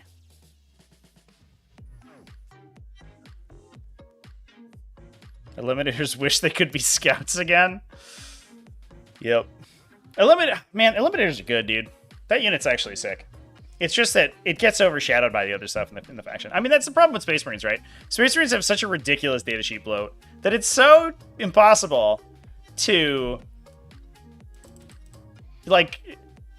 compare these things in a vacuum, right? Like an Eliminator unit it's a solidly good unit. It's just one iota worse than like sniper scouts or like regular scouts or infiltrators, the Phobos Librarian. It's just a little bit less useful than those things, so it's not played. Maybe once sniper scouts get axed. So maybe the stock of this box will go up once you can't take sniper scouts anymore. But then I bet there's going to be a rule, like GW is going to publish a rule. They're like, put your sniper scouts on 40mm bases, and then you could use them as eliminators. And then no one will ever play an eliminator again.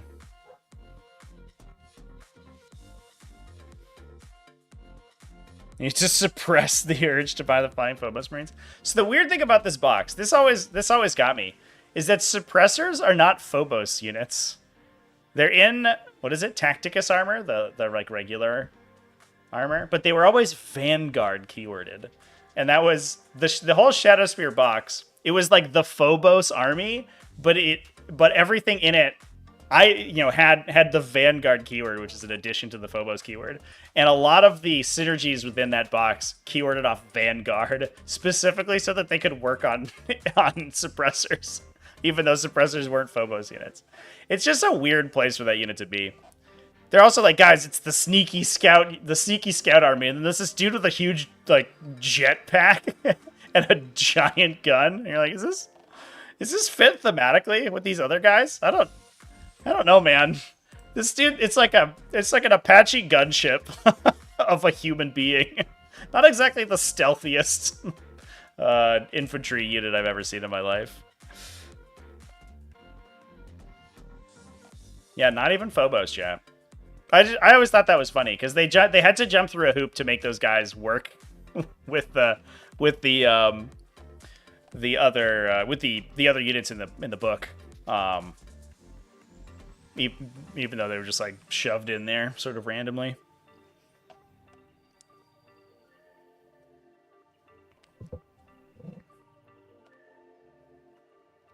New scouts will come out in a kill team box. That's actually very likely. That's a really good call out, chat. I bet that happens. I would put money on that for sure. Like Space Marine Initiates. You could buy them. You only take them in units of 10, and they have one sniper rifle and a bunch of like random assorted weapons because it's an annoying kill team box. Actually identified as an attack helicopter. His mommy asked him what he wanted to be when he grew up, and he said he wants to be an attack helicopter. What's my gender? Aerial fire support.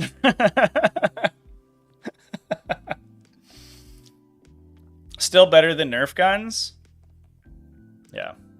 Yeah, they look better than Desolators for sure. Honestly, like, Suppressor's a really cool unit.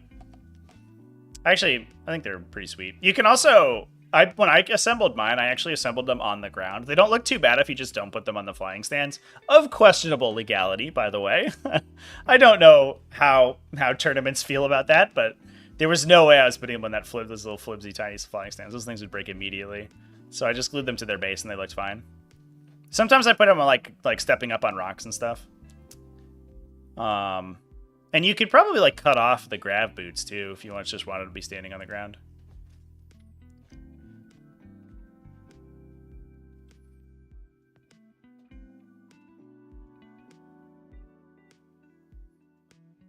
Scouts versus striking scorpions. It would be cool to see like a Aspect Warrior Eldar kill team box. That'd be kind of sweet.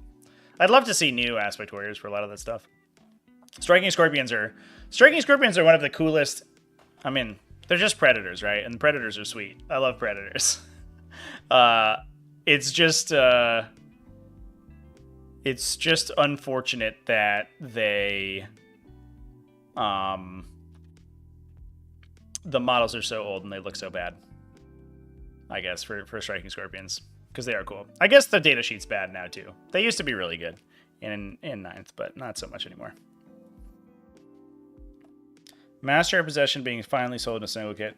Guaranteed for him to see more play. Yeah, a lot of people are playing him now in a chosen unit to give them the Feel No Pain. That's a pretty common archetype for Chaos Space Marines right now. I bet we could go find one. Go searching for Chaos Space Marines. There's a lot of Chaos Demons this week, chat, by the way. Whoever commented earlier that Chaos Demons like maybe S tier once the next balance update happens, could be prescient, because if you look, it's like Eldar, Adeptus Custodes, a bunch of Chaos Demons, just like they're scratching at the walls. They're like, it's in a horror movie where like the hands are pushing through the walls, and those hands are the Chaos Demon players like desperately trying to get to X and 1. Like, let me in! Stop beating me with stupid Eldar. Although these players tied each other, which is very awkward. They tied each other at 74 points. That's funny. But yeah, we talked about a lot of Chaos Space Marines that had one Chaos Lord in a chosen unit, and then the other unit was a Master Possession in a chosen unit. Chosen seem really sweet, by the way. Just super strong. Then you can do Armor of Contempt for free, which is a big deal.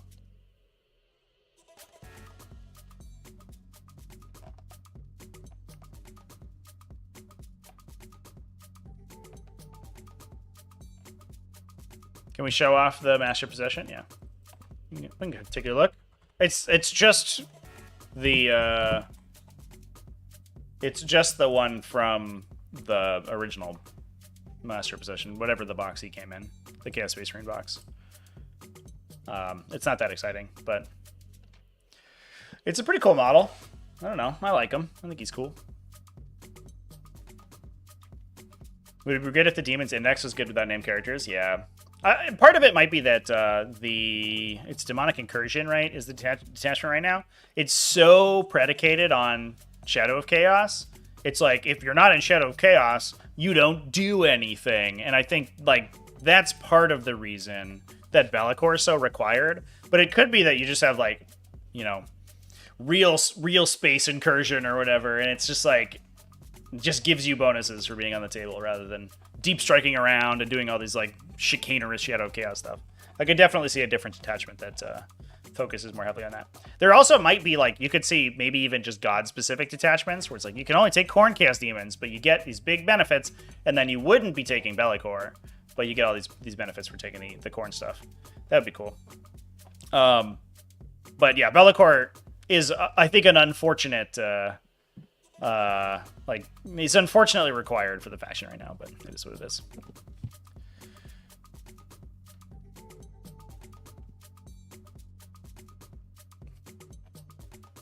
$35, yeah, chat.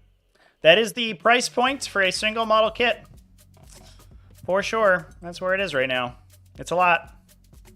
That's the thing that gets me about like Genestealer cults, right? Because Genestealer cults, you're like, oh man, you're playing like so many infantry. This army must be very expensive. But when you look at like the character boxes, it gets real nuts. Because there's some Genestealer cult lists that run like 9 characters. Where are these idiots at? And so you're like, well, we're playing like triple reductive saboteurs, so those are $35 a piece. The Primus comes in a $70 box, of which you only use the Primus. I think the Nexus is the same way. Yeah, the Clamavus is 33, and the Nexus and the Sanctus are also 33. Yeah, Nexus out of stock, what a shocker. So you play like... If you play triple Primus, right? That's $210 for your Primuses if you pay MSRP. Triple Reductus Saboteurs is another $100. So you're up to $300 in 6 characters. And then you play like 3 Nexos and you're out another 100. So you're out like $400 in individual character models before you even start buying $5 a piece Neophyte hybrids. This army is like ludicrously expensive to play. Not a shocker that a lot of people 3D print these guys. Plus, I don't love the models, to be fair. Also, like, especially if you have like Primuses, like convert your own Primuses. Like, Jesus Christ, the fact that you see like a Genestealer cult army with 1 million models in it, and it just has 3 of these identical idiots. It's just like kind of pulls your immersion out a little bit. You're like, really? Every Primus is doing the same thing with the sword and the claw. Nobody's got a different pose. All right. Conversions are life, 100%. 100%. If we want to go back to 40k, just like degenerate 40k discussions that we should probably avoid on stream. True line of sight actively discourages conversions, which is why Games Workshop pushes it every edition. Because then you're less incentivized to convert your own characters, and so you have to buy the kit. And if only we got rid of true line of sight in 40k, then you could be much more creative with your conversions, and the game overall would look nicer and be more immersive, but nope. Canonically, all Primuses are brothers. But, like, if you and your brother are in the same room, do you, like, always strike the same pose? You, like, are always doing this? Like, you have to, like, watch each other to, like, make sure you're like, constantly mirroring each other?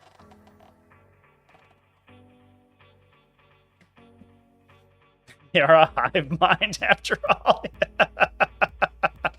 Yeah, for sure.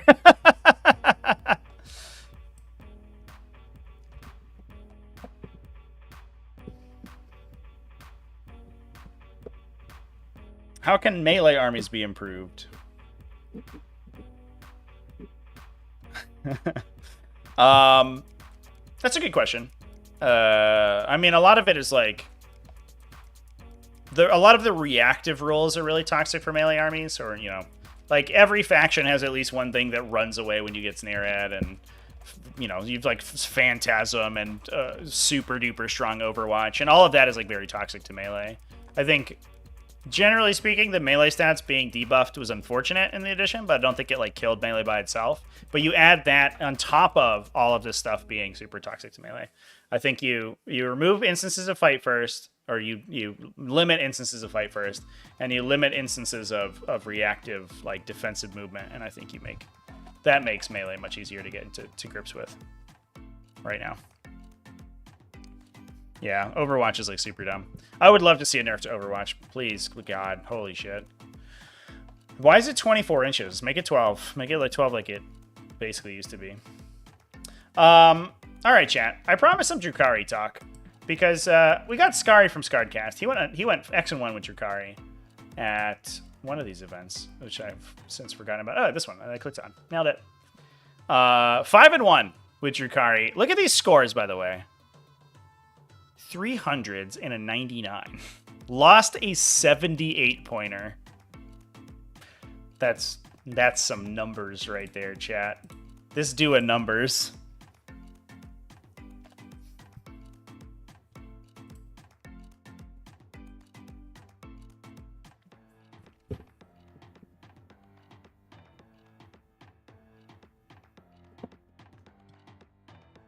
Melee need a bonus to charge? Like a distance bonus or like a attack bonus? Like extra damage? I don't think you necessarily need to buff like the damage on the charge.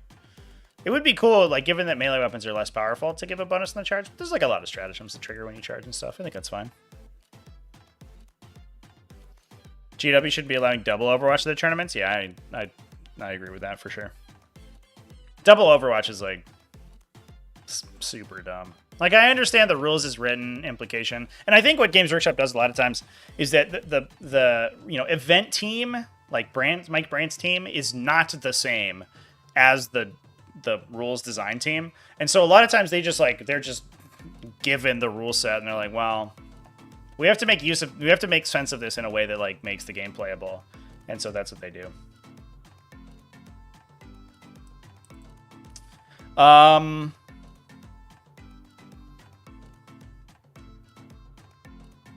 All right, here's this list. So we've got an Archon. We've got a Homunculus. Crucible of Malediction on the Homunculus, which I don't know what that does. Not even an Art of Pain here. I guess because we're putting the Archon in a transport, maybe? Wild. Absolutely wild. The Crucible is the Homunculus-specific enhancement, right? Yeah, so in your shooting phase, start of any shooting phase, so it could be your opponent's shooting phase, you can use the enhancement. Every enemy unit within 12 must take a battle shock check. If the Bears unit is currently powered, you subtract 1. Psychers take D3 mortal wounds. Pretty good against those annoying Eldar, am I right? Hey.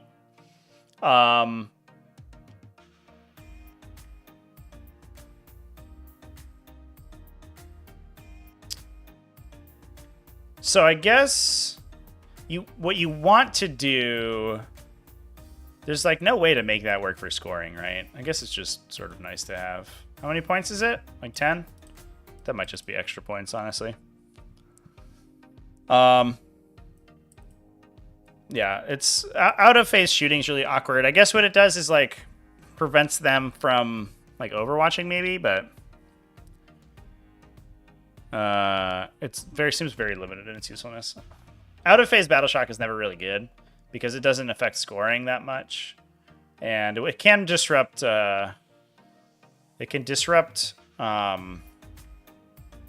Stratagem uses, so like defensive stratagems, which is good, but it's you don't know which units fail the battle shock check, which is why it's always really awkward.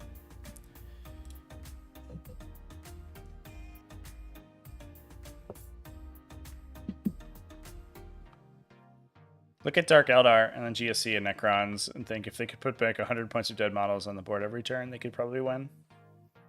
Yeah, I don't disagree. If you just deep struck your Gabolite warriors after they died, you'd probably be in a pretty good spot for sure.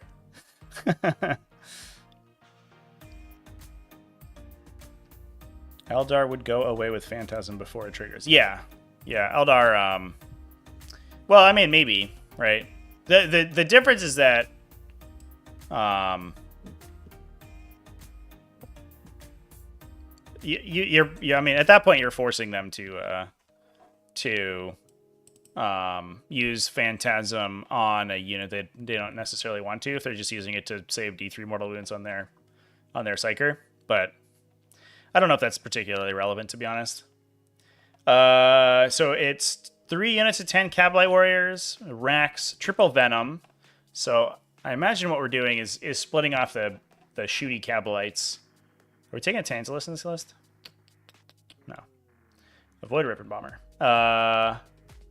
So I guess we're just playing little 5-man Cabalite Warriors teams. And then you can take the either the Splinter Rifle guys or the Heavy Weapon guys and put them in the Venoms.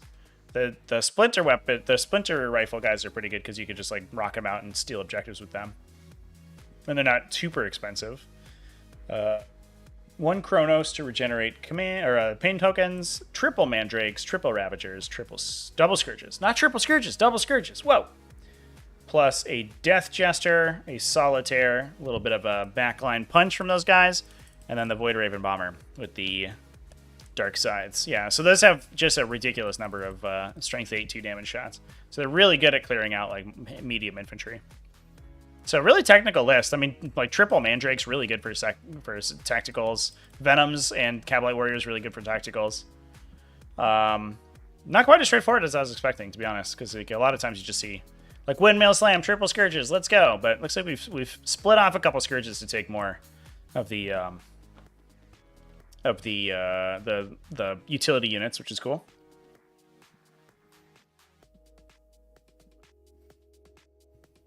Any other cool lists that we want to dive into today, chat? We could take a look at some of these Chaos Demons.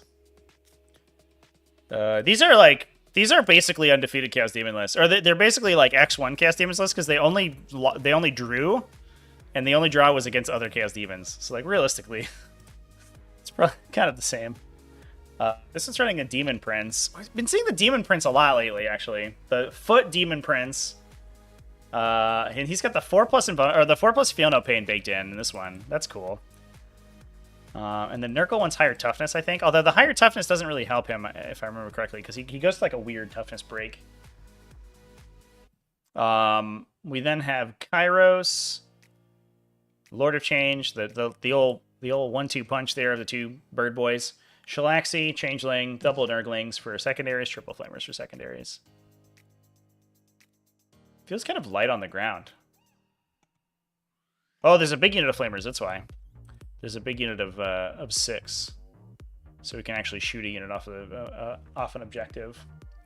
Demon Prince of Chaos is an interesting include. So he gives stealth to the other demons. So he chose near Be'lakor. Be'lakor doesn't need his help. But he gives stealth to Kairos and the Lord of Change, so it makes them a lot harder to kill. And also sort of compounds on Shalaxi.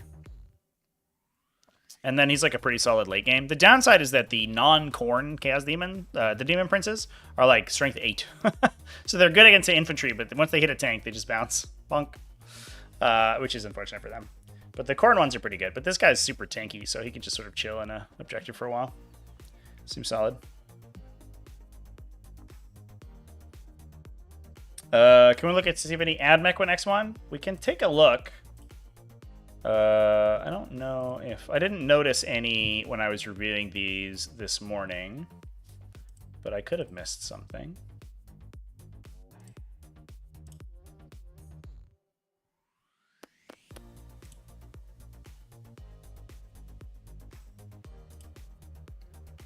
I probably would have talked about it on Best List in 40k if we had seen some Mechanicus success. We did last week, obviously. Talked about some Mechanicus. Whoa! This is a Chaos Demons with a 100-point draw. Are you kidding me? Wait, they drew again? They also drew? Is Chaos Demons like the just wildest matchup in the game? They're just both armies like just score 100% like every secondary and every primary and just like call it a day. That's wild. That's super funny. And I'm not seeing any Admac this weekend, chat. Unfortunately. Orcs did okay. We see a lot of Chaos or Imperial Knights. Tyranids doing pretty well. A little bit of Tau. I talked about them on the video this morning. The Tower is cool. The Tower had like an individual Precision of the Hunter character, like real 9th edition, like Cold Star Commander energy, who would just like pop down and Cyclic Ion Blaster somebody to death.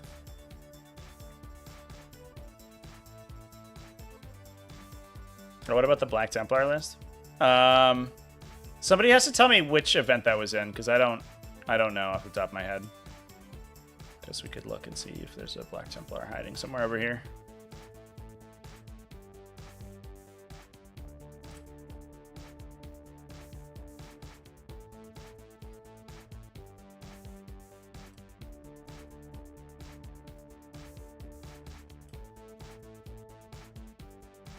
Now it would just get me like riveting content of me reading everyone's faction names.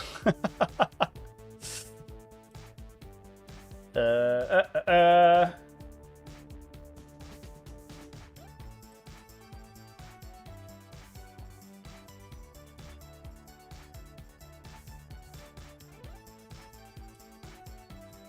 don't know what event it was. Oh, it was Leighton Midnight Melee. Okay, I might not have had that one open. Let's see. Oh, here we go. John Sweet. What a sweet name. Do you think anyone took assassination against this guy? Do you think that would have been good? Oh my god. So he played it in Righteous Crusaders. So it's a Power Fist captain, a Thunderhammer captain, a Twin Lightning captain, a Gravis Power Fist captain, another Gravis Power Fist, another Gravis Power Fist, a Terminator captain, 2 more Terminator captains, 3 Jump Chaplains, High Marshal Helbrecht, Primaris Tech Marine, the Emperor's Champion, 3 Fire Strike Servo Turrets, and a Land Trader Crusader. So he just filled a Land Raider Crusader with individual Space Marine captains. It was like, all right, boys, we're gonna dive gloriously into battle and hope that our opponent doesn't have any CP to interrupt. Let's go! I mean, the Gravis captains are actually legitimately hard to kill because they half damage, and the Tannhauser's Bones can keep you safe, right? Previously, it would reduce damage to 1 against you. I don't have a Black Templar's index downloaded. I'm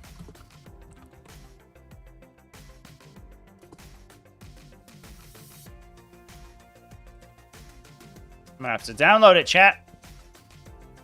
I haven't had Black Templars on stream yet, apparently.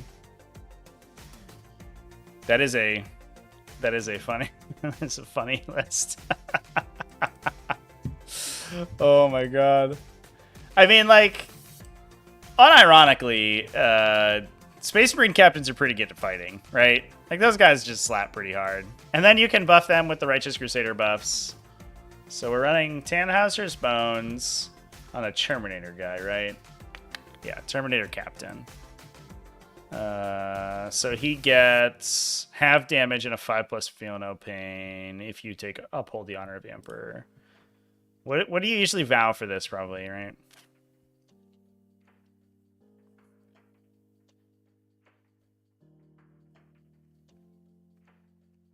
Maybe accept any challenge? I guess, like, 6+ feel no pain seems fine, but I think you get overkilled a lot. I guess it's 6+ feel no pain on Gravis captains is good because they half damage incoming, right? So the Tannhauser's Bones guy and the Gravis captains are all super tough to kill. And then you just have like a bunch of regular idiots who are like, I don't know, I'm like 5 Power Fist attacks, let's go. I'm interested in the Jump Pack Chaplains. Are they just beat sticks? Are they good at fighting? Where's that data sheet at? Is there also, like, is there stratagem synergy here, too?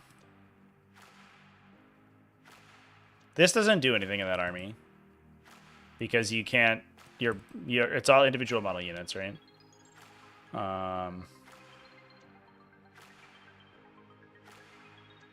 This doesn't do anything. You can use no escape.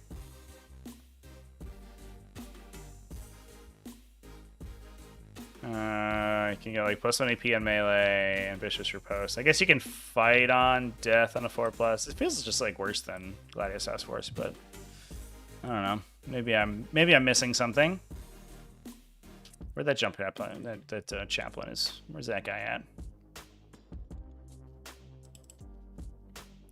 Captains.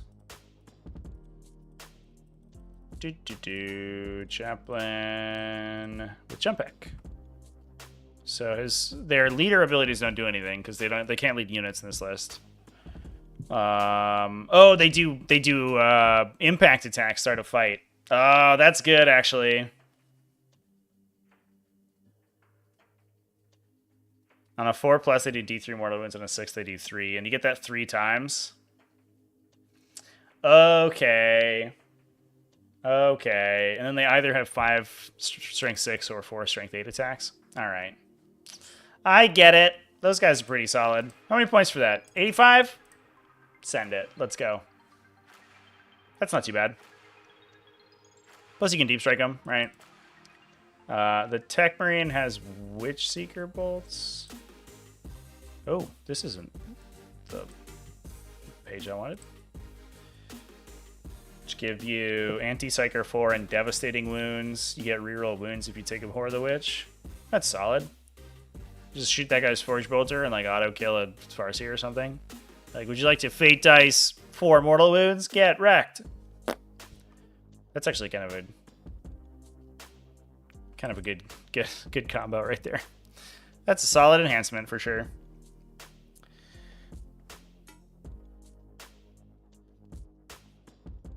Well, they don't get +1 to wound yet, right? Because they have to lead a unit for +1 to wound, and they were not leading a unit in this list. The gimmick of the list, if you've missed it, is that it is all characters. Everyone's a character. So no one's getting any leader effects. To be fair, though, you do get Rites of Battle on all the captains, because the Rites of Battle doesn't require you to lead a unit. You don't get, like, the Terminator's, like, reroll charges or whatever. And I guess we took normal captains, right? Stop scratching my chair, you silly goose. We took normal chaplains, or normal captains, not Primaris captains. Although I think they both have, what's the name of the ability? It's like lead from the front, the one where they, like they get like +3 attacks once per game. So they actually kind of slap, right? Finest Hour! +3 to the attacks characteristics of melee weapons equipped and devastating wounds. All right, I'm like putting the pieces together here, chat. So you can get in with 3 jump pack chaplains, which is probably hard to hide from, because you're like everyone's in a Rhino or everyone's in a Land Raider. Besides those 3 dudes, you're like probably out on the side, like doing something. Hi, Inky. And then those guys like bust through a wall, plow you for like 3d3 mortals, or probably like 4 or 5 mortals on average. And then the 3 captains go in. They've got like Power Fists and Thunderhammers and Devastating Wounds, and they have like 8 Devastating Wound Power Fist attacks. And if they're like, it's the Oath of Moment target, they're just like super reliable. So like those 3 dudes just like beat somebody to death. And then you're sort of like following up. Like I'm putting it together. All right, I think it's all right. That's okay. That's solid. And then the Gravis captains are just like kind of super tanks that sort of like close out the late game. I think I don't know if I entirely understand the one of them has the sword. What does your special sword do? Black Templars. Strengthen AP by 1. You get +1 attacks as well if you take Suffer Not the Unclean to live. Which is the lethal hits, boy? Yeah. But interestingly, unlike the Honor Vehement, that doesn't say non-extra attack weapon, so you put it on the Gravis Captain, you can potentially get +2 attacks if they have 2 melee weapons. And then with +1 strength and AP. Nice. I guess like this also improves attacks by 1. Does anybody have that? No. Interesting. Interesting. Cool list, chats. That is kind of sick. And then we're just taking some idiots in the bank that are kind of hard to kill, plus a Land Raider Crusader to ferry all the captains around. I like that. So you can double stack on the Land Raider. Make sure it doesn't get killed on turn 1. You can give it, it can like smoke screen, or it can't do this turn 1, right? Because you don't have enough command points. But you do have access to smoke screen plus Armor of Contempt, because you keep Armor of Contempt in Righteous Crusaders. Yeah. So it's not easy to kill. And it can have a 6+ Feel No Pain as well. If you take Uphold the Honor of the Emperor. So that thing's actually kind of tanky. It's like it's like getting knight levels, right? So like your opponent has to one-shot a knight, and if they don't, you just like bail out like 8 captains in your opponent's face. Adorable. This is an adorable list. I love it. I love it so much. All right, chat. Should we call it there? I think that's going to be all I have to talk about. Did we talk about Eldar? Yeah, we did. That was the beginning of the stream. Honestly, a bit of a ramble stream today. I didn't have a lot to discuss in terms of like actual event results or interesting lists because I mean, as discussed, Eldar won everything, so it is what it is. Hopefully, within the next couple of weeks, we see some more interesting results pop up. It's like a kind of a weird limbo right now for 40k because we are in the interim period post index release where the meta's been kind of solved and you know event results are piling up, but we're like 2 weeks off of the first balance update and we're 3 weeks ish off of the first codex, so we have this like 2-week period of like doldrums, I think. So it's honestly speaking from my own perspective, like I don't really have that much to talk about right now, to be fair. But this was a fun discussion, so I appreciate everybody coming and hanging out. There are a lot of people in the chat room, so thanks everyone for coming and chilling. Thanks everyone for who dropped the super chats. I appreciate that. If you want to continue to hang out with me, in 50 minutes, I will be live over on Channel Purple. Over on twitch.tv/TacticalTortoise. I'm going to be playing Space Marines versus Custodes. We're going to see if Robo Booty Gillyman can fight his way out of a bunch of golden armored boys. I don't have high hopes for him, but he has done weirder things in my games. So we'll just see how it goes. I'm excited. Is Eldar that strong, or is everyone else just really weak? No, Eldar is actually that strong. Yeah. It is not a... if everyone in the game were as strong as Eldar, the game would be garbage, because it would just be like alpha strikes every turn. Like, everyone would just be shooting each other in one turn of shooting and killing each other. Eldar are just like way stronger than the next best faction. Yeah. Anyway, so I'm going to be live over there in just a little bit. Please come hang out with me and give me a follow if you haven't already. And other than that, thanks for joining in and hanging out. Remember to keep it classy, everybody. And I will go ahead and I'll see you in the next one.